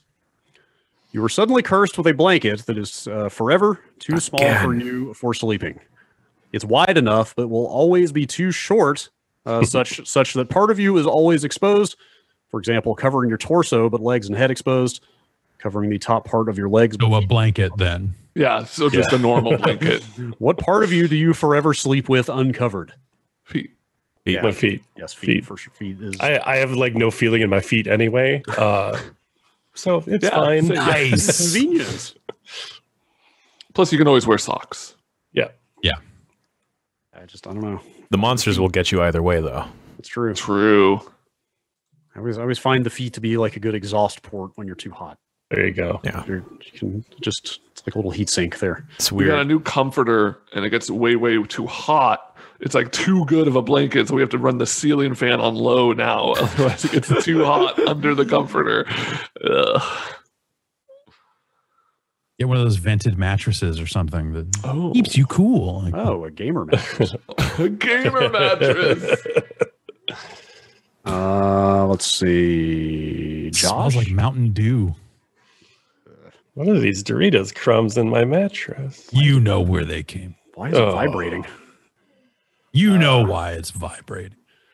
You've heard of the butt kicker. Ooh. It's like D-Box, but for sleeping. Yeah, you put a quarter in it and then it vibrates. It says, Josh writes in, do you think any company can make their own video game universe? I'm not talking about crossover games like MVC or Smash Brothers. I'm talking about something on the level of the Marvel Cinematic Universe, but for games. Multiple games, different main characters, and eventually leading to a massive game where they all team up. Like if the new PS5 Ratchet game has a small part where Clank ends up meeting Sly Cooper or runs into Jak and Daxter and accidentally leaves a portal open, and that leads to a new Jak and a new Sly game. Then the four games mix up, and everybody has some crazy deep cut villain like the evil albino ape Spectre from Ape Escape. Isn't that PlayStation All Stars taught us anything? It's Sony could do it. Smash Brothers. Well, no, they said specifically not like Smash, not just right. A fighting game. Like that More sounds of like that sounds like what Remedy is trying to do with like they even put a name on it. What was the Remedy Connected Universe or something like that? Post Control, they basically kind of came out and said, yeah, all of our games take place in the same universe except Max Payne. Right. Except the one we don't own. The Strange Reel, the Ace Combat, the Ace Combat universe. Like I want to say there's some insane, isn't Xevious set in the same world as Ridge Racer or something? That sounds there's like a Namco, and it might just be the Strange Reel, but like but there is some bizarre like list of like, oh, we've tied all these Namco franchises for decades together and claim they're in the same universe, which doesn't make a whole lot of sense. But Dig Dug Taizo Hori is in Mr. Driller, so there's PUBG now. Oh, yes. Exactly. Yes, right. Yes, the PUBG universe expanding by the day. I guess Fortnite is just consuming everything. True. Yeah, but it's doing it the other way of just like pulling it into one game. It's a big blob. Yes. It's a big Unreal Engine powered blob that is out there just feeding off of other video games. Yes. Well, I mean, the way that Cyberpunk and Death Stranding are going, who knows? Right, exactly. Bernie in Philadelphia. Did the Sega Dreamcast fail because there were no WCW games published for it? I think so. Well, what about every subsequent console then? Right. Yeah. Yeah, if you don't have Lex Luger on your console, you're pretty much fucked. Right. I think we can all agree with that. Yep, that's right. That's what everybody was saying at the time. Yeah. I'm waiting for WCW. Luger. Can I put someone in a torture rack in this? No. They were all waiting for the PS2 for WCW.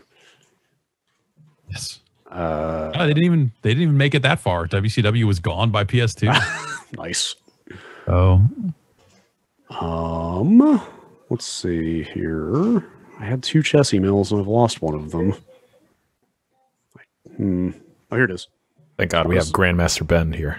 Just wanted to say to Ben, this is from Sensi Cam. I do not want to steal Chess Valor. I am not a Grandmaster. Wanted to say to Ben, Bughouse took our chess team by storm in a way that reminds me of how Brad and Jeff talk about what happened in the GameSpot offices when WoW first came out.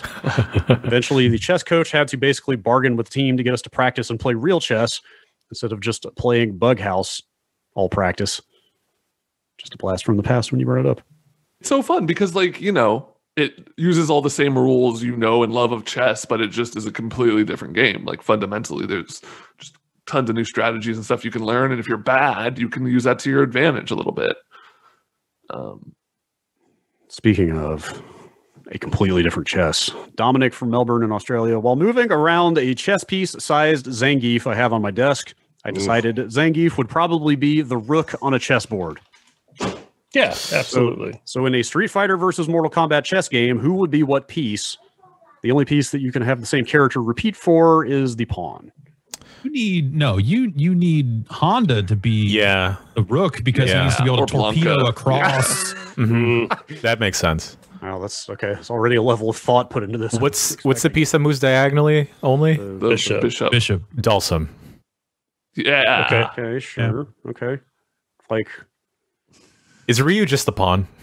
No, Dan is the pawn. Okay, yes. Ryu's fist is the pawn. This is a Hadouken. This unfortunately feels like slightly sexist by default to say I guess Chun-Li is the queen because, well, I guess if you get into latter day Street Fighter, Guile is the knight. There's a lot more options there. But I was thinking like Street Fighter 2 classic lineup. Guile is the knight because actually, Jan, that's a great point. Guile is the knight because to do the charge back, down, forward, it's kind of like a little L-shaped move. There we go. Okay, all right. But okay, so MK side, who's the pawn of Mortal Kombat? So I feel like it could be a ninja. Baraka. Right? A ninja. Like generic ninja. Ermac. Johnny Cage. No, Johnny Cage is the king. In his mind. Yeah. He's when like a pawn makes it all the way to the end and then you can switch out for another piece. I want to do Mortal Kombat Stratego. Okay. Ooh. Man, I haven't thought about Stratego in a minute. What a good game. It's a good ass game. What a good ass game. I feel like what if chess was good? Would Akuma kind of be like the queen because Akuma's kind of scary, and then like the queen piece is like move a scary distance. Yeah, that's true. It's a good point. Let's see. How about email from Jeremy? Yes, good call. There's a character in the newest Sakura Tyson gacha game that has a Sega Saturn strapped to her face, two Dreamcasts on her waist, and Game Gears tied to her wrists. Wow. Her super move, Hack and Crack, is a Dreamcast system menu. I didn't really have a question. Perhaps with like what the echelon, like a boot disc in it or something, like Hack and Crack. I've got a video here. It is extremely Dreamcast system menu. Please Slack it. I didn't really have a question. Perhaps what console would you wear? I will put this in Slack for you to look at while you answer the question. A Sega CDX. Okay. Sleek. Powerful. GameCube boxing gloves.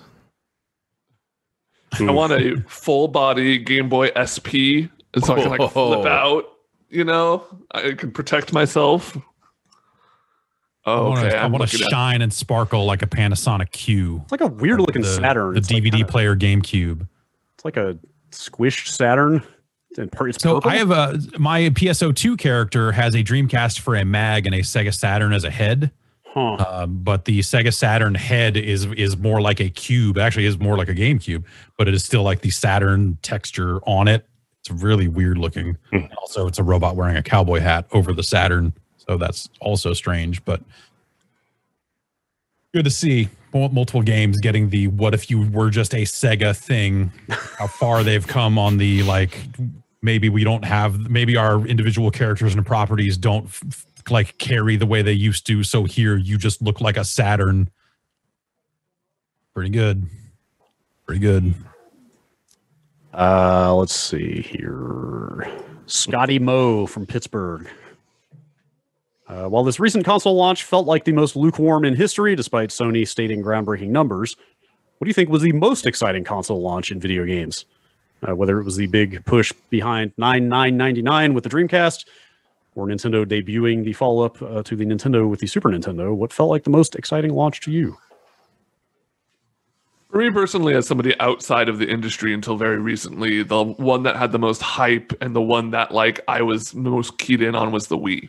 Just because like the word of mouth of it was so it was the first time I ever like waited in a huge line for something. It was like everyone had to have one. You had to have a Wii. Like the games, whatever, like Wii Sports is good, and you could play Twilight Princess on it, I guess. But like just the mythos around the Wii, trying to get a Wii, it was fun. Like it was really, it felt like a big cultural moment. Yeah, trying to get a Wii was like trying to get a freaking Tickle Me Elmo or something. Like it had like that holiday season. It was before like virtual queues. Like, I mean, it was before like the stuff you were running into with the PS5. I mean, there was some of that. Like you could certainly shop online, but like we went to 3 different Best Buys to try and get a Wii in person. Oh, wow. We did it on a whim. Like we were out getting coffee one night, and it just happened to be by a GameStop that had people lined up, and we recognized one of our friends in line, and they're like, "There's going to be enough consoles. Maybe you guys could get one." And we're like, "Okay, sure." Tight. Hop in line. Yeah, it was like no big deal. We weren't even going to get one at launch, but got one anyway. Yeah. But yeah, that was kind of a big deal. I think for me though, is the first console that I could afford by myself, because I was working, and that was a Dreamcast. And yeah, I took the day off from work, and got all my launch games. And man, I remember going home that day feeling very proud and very excited. Yeah. Yeah, it was a big day. That was the PlayStation 1 for me. I mowed a lot of lawns. Yep. To get that $300 together. I think the PlayStation 2 for me felt like a special time. There was something about and it felt like it was a lot of games. I think part of that was because we got one of the Japanese launch around then. And so we had been fucking around with one for a while, but there was just something about that era, or something about that chunk of time from the Japanese launch to the US launch and stuff. Like something about the PlayStation 2 just felt like almost mystical in a way. Futuristic, just like literally is going to say like mystical or like the future. Like it was very very futuristic. The look of it, the look of the UI, like all this stuff, like the way Sony carried itself in that time, I think made like they helped kind of foster that in a way. The way they talked about the power of the PlayStation 2. Like even honestly, even the fucking blue LED on the front of it was like weird and new at the time. Now everything has that, and it's a fucking nightmare. But like I think it was like that was something where I feel like that aura completely dispersed like the week of the actual US launch, because it was when a bunch of very standard North American franchises made its way onto the platform. And so it was like the launch was really exciting, and then you're like, here's Madden, right? And here's all these sports games, and they look better, but not that, like they're still kind of funky. Yeah. Then you were like, every game's not going to be Tekken Tag on here. Exactly. Yes. Yes. But like, we got the Drum Mania controller, and so I was at home playing drums on a weird, terrible drum kit for that thing, and just I don't know. That felt like that was on the other side of like every game coming out worldwide too. So it was like these launches the different territories felt dramatically different in a way too, because so many different games were coming to the different places and stuff. Yeah, I don't know. That probably isn't the right answer, but it's the answer I came up with. So there you go. Sure. I'm going to say tie between Super Nintendo and Nintendo 64 for systems I was desperate to get my hands on. Let's see. Do one last email here before we get on some V-mails. Jeff, if you please. This is from Drew in Louisville, Kentucky. Okay. I wrote in earlier this year to figure out what butt rock is. And since then, you could say that I've been in a butt rock hole. Go on. I've been butthole rock, yeah. I've been subjecting myself to the worst our fine music industry has to offer, but I'd like to request your help. Could you please rank these 5 songs from the 90s for me so that I may purge them from my system? Are these all? Is he insinuating that these are all butt rock? I guess, but like that really, I don't think. No, these songs are not butt rock. These are just okay. These are just songs from the 90s. Okay. Are we also ranking this the same way we did the 80s songs? Where number 1 is the worst. It is the worst. Yes. Okay. The worst songs of the 90s list begins now. I'll keep this down. I'll write this list down. Me more than it hurt me for the 80 songs, because these will be actually the songs from my childhood this time. Yeah. So the way I've got this rigged up is going to be weird, because I have to turn up some speakers here. You might hear some slight reverb from my voice. It's kind of cool.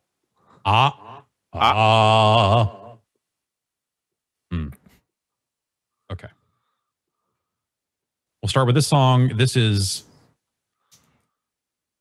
Bob Carlyle, Butterfly Kisses, which does not ring any bells. Yeah, same. Here we go.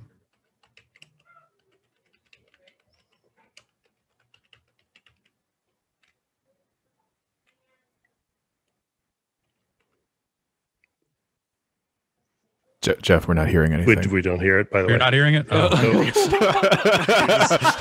Just kind of vibing by yourself there. Real head bob thing going on there. I know this was working fine right before we started. No, because I didn't actually test the YouTube stuff beforehand. I just was doing the voicemails. Oh. This might break everything. It might not. Let's find out. Re-click on this link here.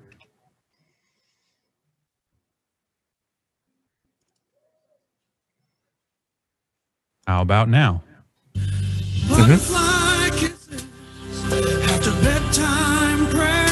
All right. Good.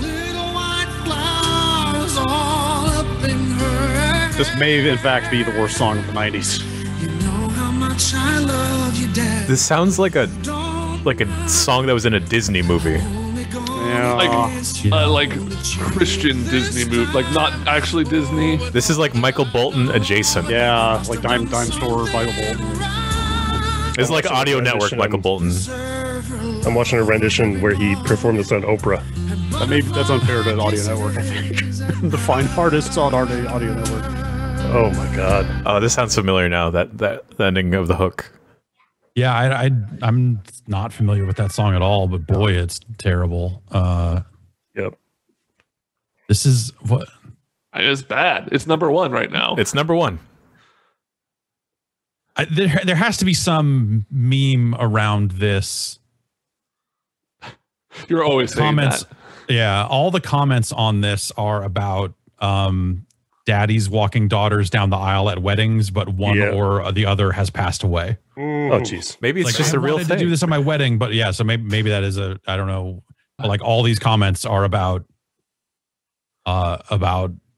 walking down the aisle, but also there's an aspect of like also half of these comments are like, well, we didn't get to because someone passed away. Like it's the quantity of those makes me wonder if that's a thing, or I don't even know what to make of that. All right.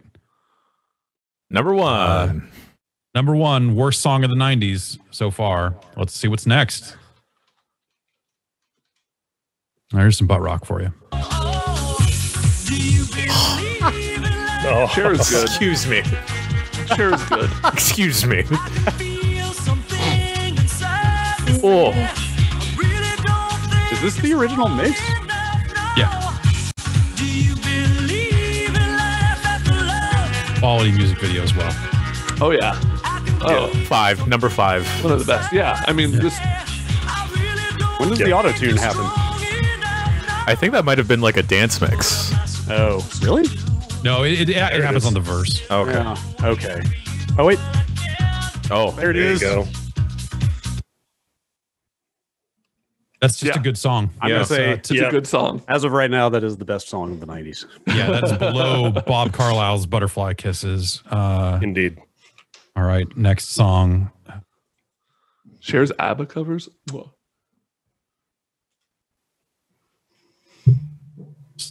This is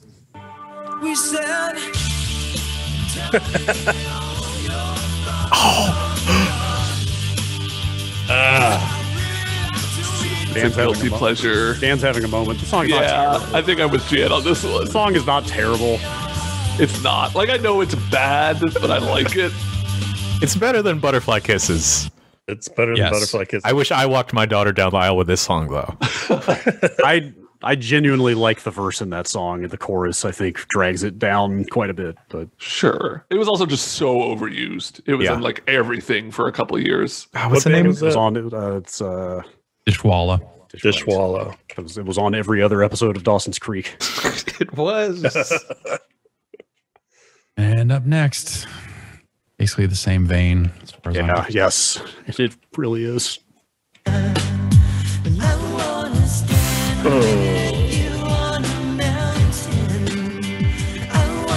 Yeah. This song so much. Let's fucking turn it off. fucking Ugh.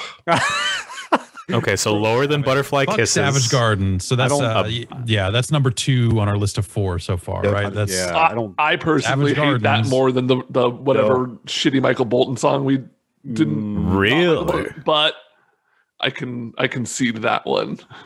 all right. And here's the last one. Is this 90s? I had the same reaction. Just yeah, I'm pretty sure it is. But you know, probably one of those ones that's like just by a hair.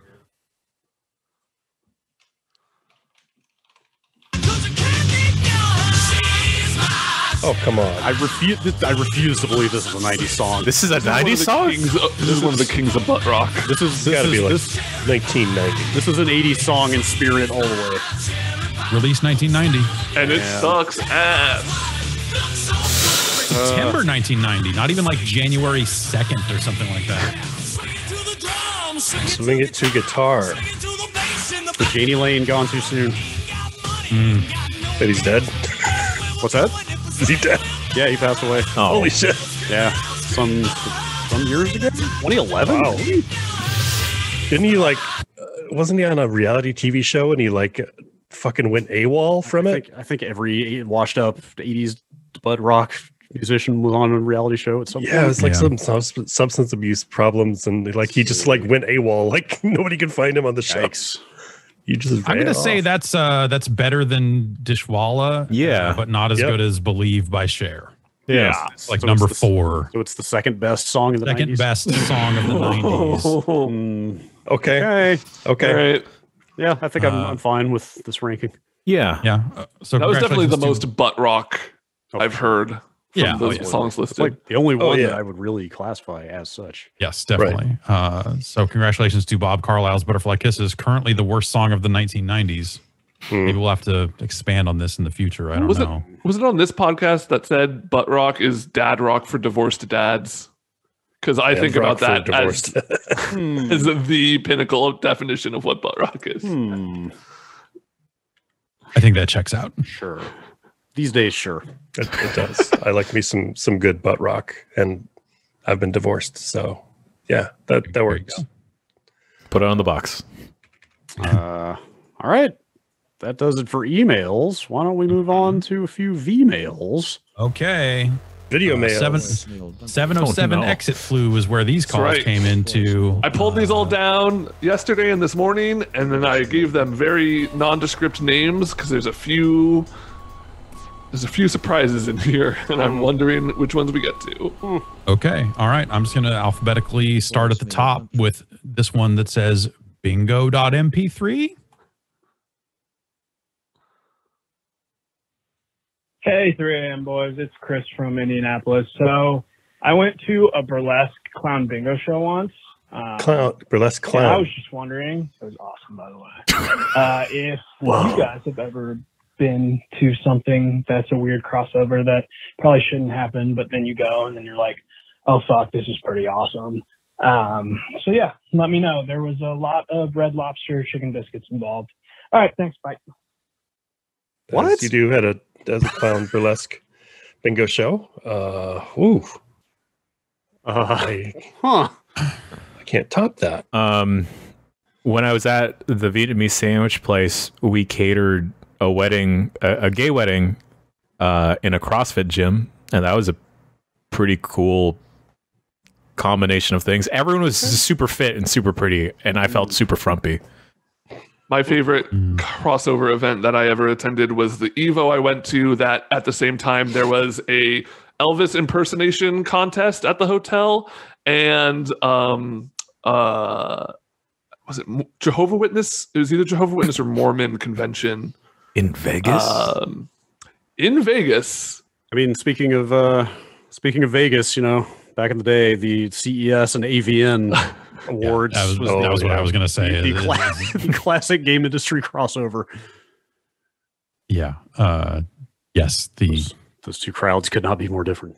Nice. consumer electronics crowd / video game crowd, which already weren't a great fit. And then every porn performer on the planet, had descended on Las Vegas as well. It was in a magical time. Sometimes in a convention center that was attached to CES, and you could just kind of mingle in a way. Yeah, And then there was that year we ended up at the Hard Rock for that Camp Freddy show where it felt like those two worlds were finally truly colliding.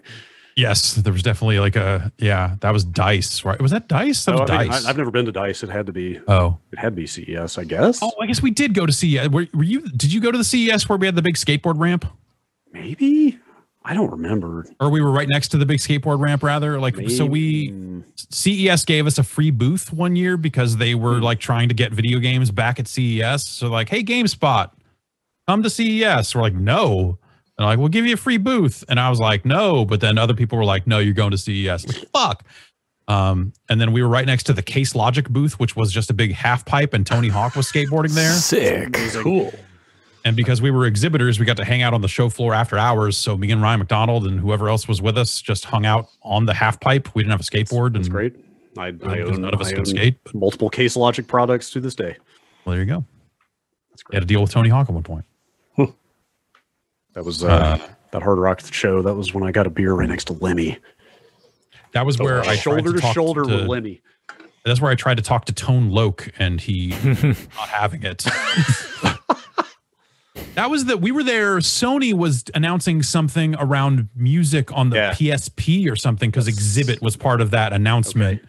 And it was like Exhibit came out and said, PSP, baby, bah, or, whatever. And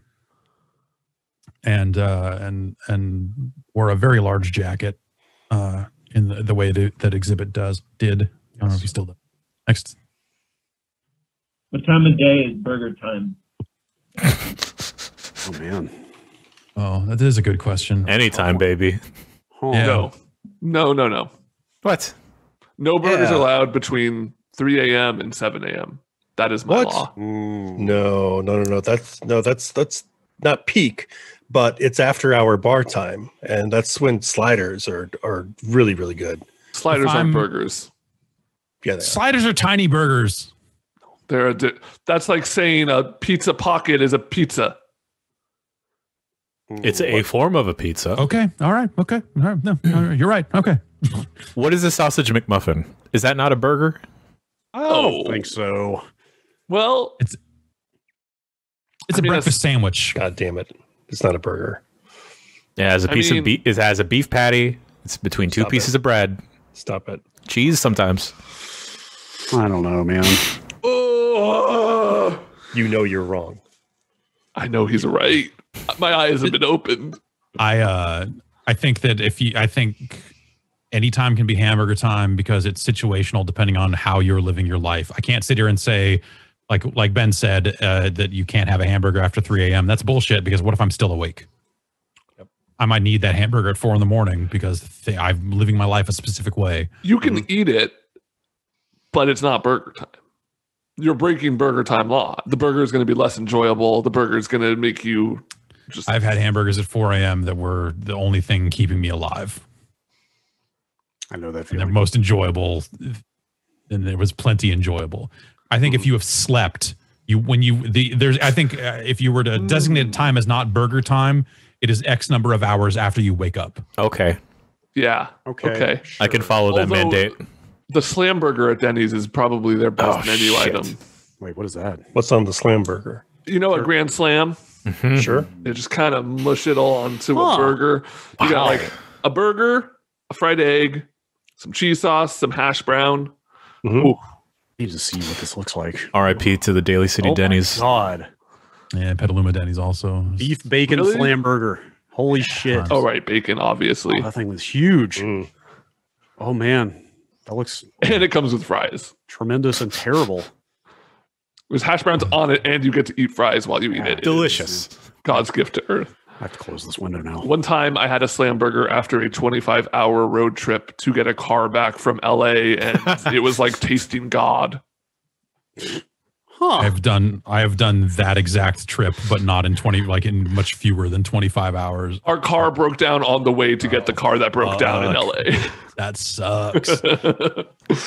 But yes, similar. Like we left at 2 a.m. We left after I went with someone. She was a bartender, and so she was working until close.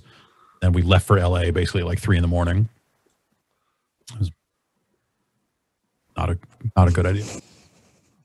Hey, what up, 3 a.m. boys? So I've been having some trouble sleeping, and I thought tonight was going to be the night where I get some good sleep, but I just found out that the voice of Chuck E. Cheese is the lead singer of Bowling for Soup, And well, I have to think about that for the rest of the night now.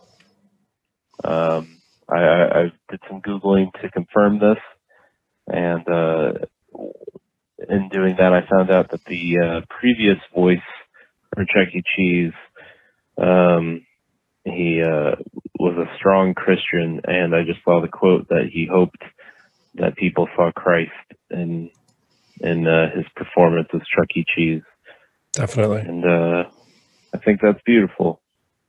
Mm-hmm. And the man is Chuck E. Cheese. I love you. Goodbye. That's Charles Entertainment Cheese to you, please. Yeah, exactly. That's I don't know that I have a lot to say about that beyond I didn't know Chuck E. Cheese talked. You said poggers, Jeff. I mean, have you not?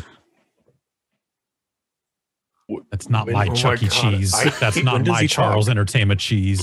Does he talk like in the commercials or something? Yeah. No, he talks when he performs. He also talks in the commercial, like the new Chuck E. Cheese that is like he's like kind of new Chuck E. Cheese. He's like way more 90s looking for some reason. He's like svelte. Like skateboard. Yeah. He talks a lot. And was it this podcast that we talked about Showbiz Pizza and the Rockafire explosion on a few months ago? Yes. Yeah. I almost fell way down a rabbit hole. Oh, man. I almost bought a Chuck E. Cheese animatronic. Of people, or maybe it's just one person who got a hold of a whole set of Rockafire explosion animatronics. No, there's been multiple. I watched a documentary on that, actually. Yeah, yes, there is a documentary that I want to watch, but there's a specific video you could probably Google pretty easily of the Rockafire explosion doing Usher's "Love in This Club." Yep. Yeah. That I watched about 500 times this year when I needed strength. Is that the band that shows up at California Extreme? Because Maybe? Yes, I think so. Restored animatronics. It's mostly bears. Yeah. It's like all bears except for I think there's one gorilla that plays keyboards. Okay. And the rest are that's bears. it. Every year, well, we'll see. But every year, California Extreme, whoever owned that set of animatronics would bring them out and just had it hooked up to play other music. Oh, that's great. Yep. And it is awesome. Awesome. Yes. All right. Next. Hey, voicemail dump trucks, garbage men. It's my birthday, and you wanted messages. So I was wondering, we saw a lot of consolidation in the video game industry in 2021 or 2020. Do you think that is largely because of the pandemic, or that we would have seen the same level of it if it hadn't been for that? Or would it have been at a slower pace? And do you see it continuing in 2021?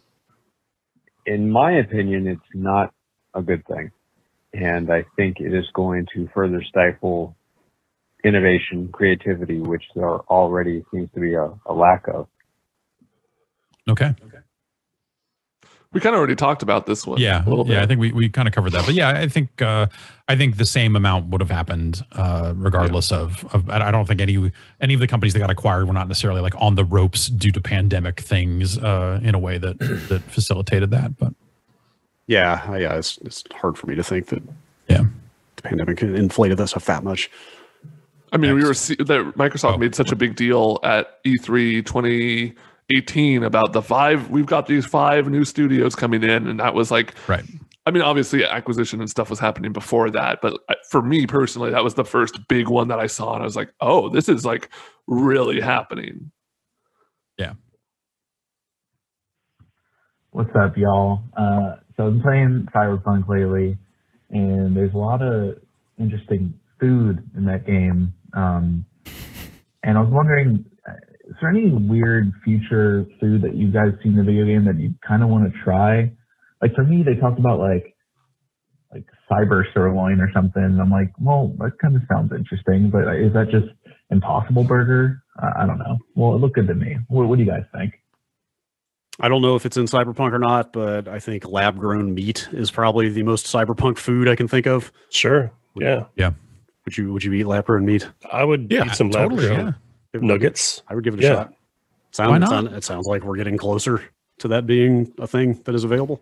Yeah, I just read that nuggets were available. Well, not available, but were made. Yeah, in like China or something. Yeah, totally. If they can find and They can scale that up in a way that is better at feeding people and all that other stuff, and ideally more nutritional. I guess the thing about the food in Cyberpunk seems like it's like lowest common denominator. This will keep you alive type shit. Yeah. Soylent. Some goop that is going to prevent you from dying. Yeah, Soylent. Yeah. Wait, do they eat the gunk? Sorry, the gunk got canceled because it's high in protein. So yeah. This slam burger looks like it's from the future, but I really want it to be in my presence. I think there are apps for that. Okay. Yeah, I think I might do that. Make sure to also order apps. Can you get Denny's delivered? Oh yeah. Oh yeah. I used to be able to until they closed the Denny's. One slam burger. I just learned a few minutes ago that PSYOPs, the Mind Gate Conspiracy, was originally called espionage. Man. Which was the better title. Also, do you think that espionage could be a title for a modern game? Yes. Well, if we keep saying espionage, I like that. This was a good one for me to click through on the actual, because I usually just read the transcription of the voicemail and it just said espionage. And I'm like, there has to be something to this. Yeah. Yes, ESP, like capital ESP, espionage, is a good name. Was it ever but if you did it now, it would be a sports game. It would be ESPN Neonage. Did they ever promote that game under that name? I don't know. But I like this sounds familiar. Like hearing it, I was like, "Oh right, yeah." PSYOPs, the Mind Gate Conspiracy, is a very good name. Not bad. I don't know if it's better than espionage. Yeah, the Mind Gate Conspiracy. That can mean so. That can be anything. Slamburger : the Mind Gate Conspiracy. Hey Jeff and Ben, it's 2:17 a.m. I'm on my work break right now. Just ate some chicken tenders, Jack in the Box. They were okay.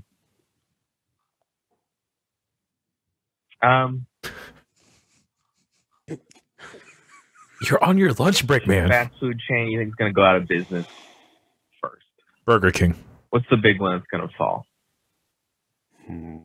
I want to see the sucker burn. Bye. Burger King is a good one because there's a really good article out there chronicling how like Burger King used to be the number 2, only behind McDonald's, to like number 6 or something. Wow. Yeah. What happened? A lot of stuff. The King was a big point in that article of like everyone hates the King. Wait, really? It was like, yes. I love the King. I love the King. Maybe you love what they eventually did with them, but like the King definitely did them a lot of dirty. I had the best Burger King gamer picture on Xbox Live for so long. Oh man, I fucking rolled up on that drive-through window and I bought 3 Xbox 360. I like Burger King quite a bit. I can see, but also I could see them going out because it's a burger place and it's not McDonald's, and I think McDonald's still has that aspect of it locked up.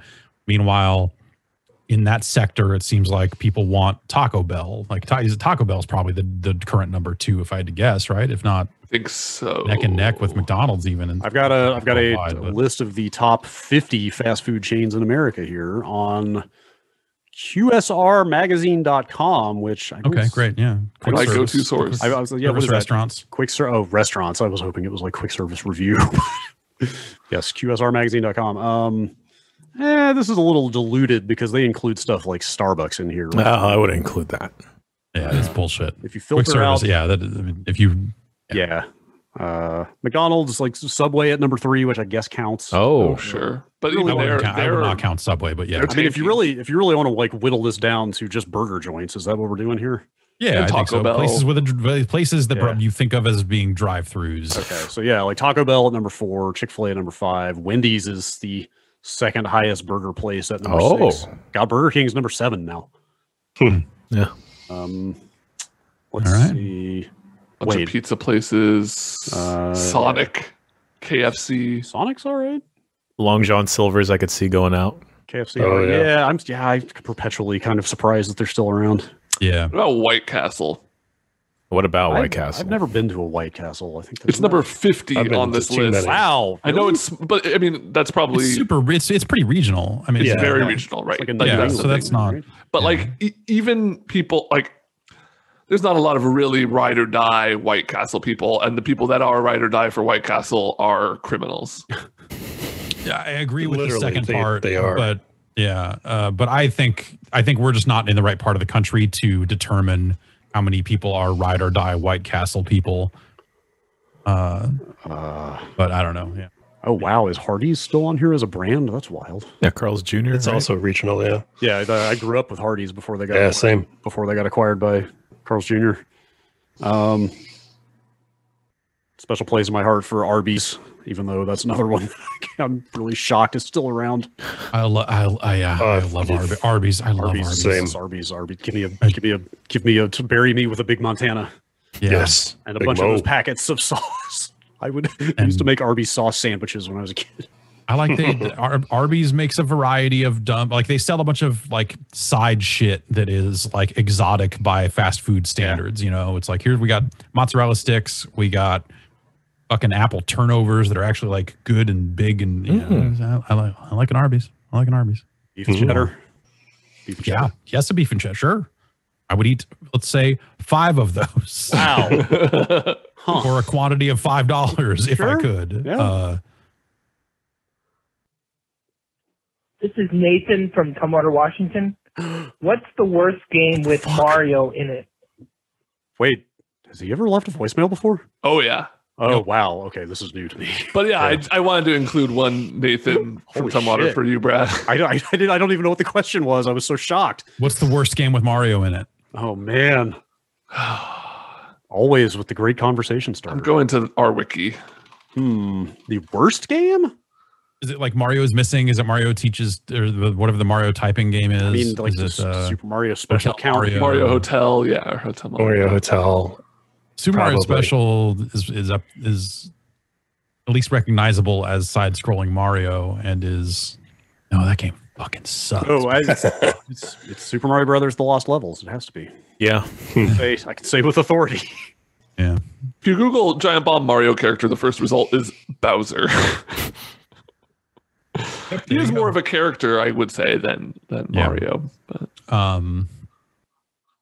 looking at this list, there's a lot of Mario parties, obviously, that are in contention, and I love that series. But come on, Just Dance 2018. Okay, I'm sure that's a fine Just Dance game. I'm sure there's like some redemption machine that made its way to arcades that has a Mario license on it that probably really sucks. Were any of the Game Boy Marios less than great? I liked most of them. Those. Yeah, they're okay. I can't think of a truly bad Mario game. Maybe one of the sports ones was kind of bad. Wasn't there a soccer one that was kind of garbage? Strikers. People like Strikers, I think. Yeah. Was there the basketball one? That was not a great game. We Fit. Yeah, he's technically. Is he? I mean, I think Hotel Mario is probably. I think so. A solid answer to that. It's a really terrible game. It's a really terrible game. Yeah. I mean, I've never played it, but yeah. I think that's our answer. That's my preliminary choice, I would say. But all right. Without an exhaustive, without it, we'd have to dig deep. I mean, I'm almost done with this list, and I think it's still the best answer. Yeah. Like Mario is Missing is pretty terrible. Mario Teaches Typing and Mario Teaches Typing 2. They made a sequel, so it couldn't have been all that bad. 97 Mario Teaches Typing 2 came out. Wow. Wait, there was a game just called Yoshi? Yeah, I think it's just Yoshi's Cookie, isn't it? And they just called it Yoshi in some territories. Oh, okay. Yoshi. Yeah. In Japan.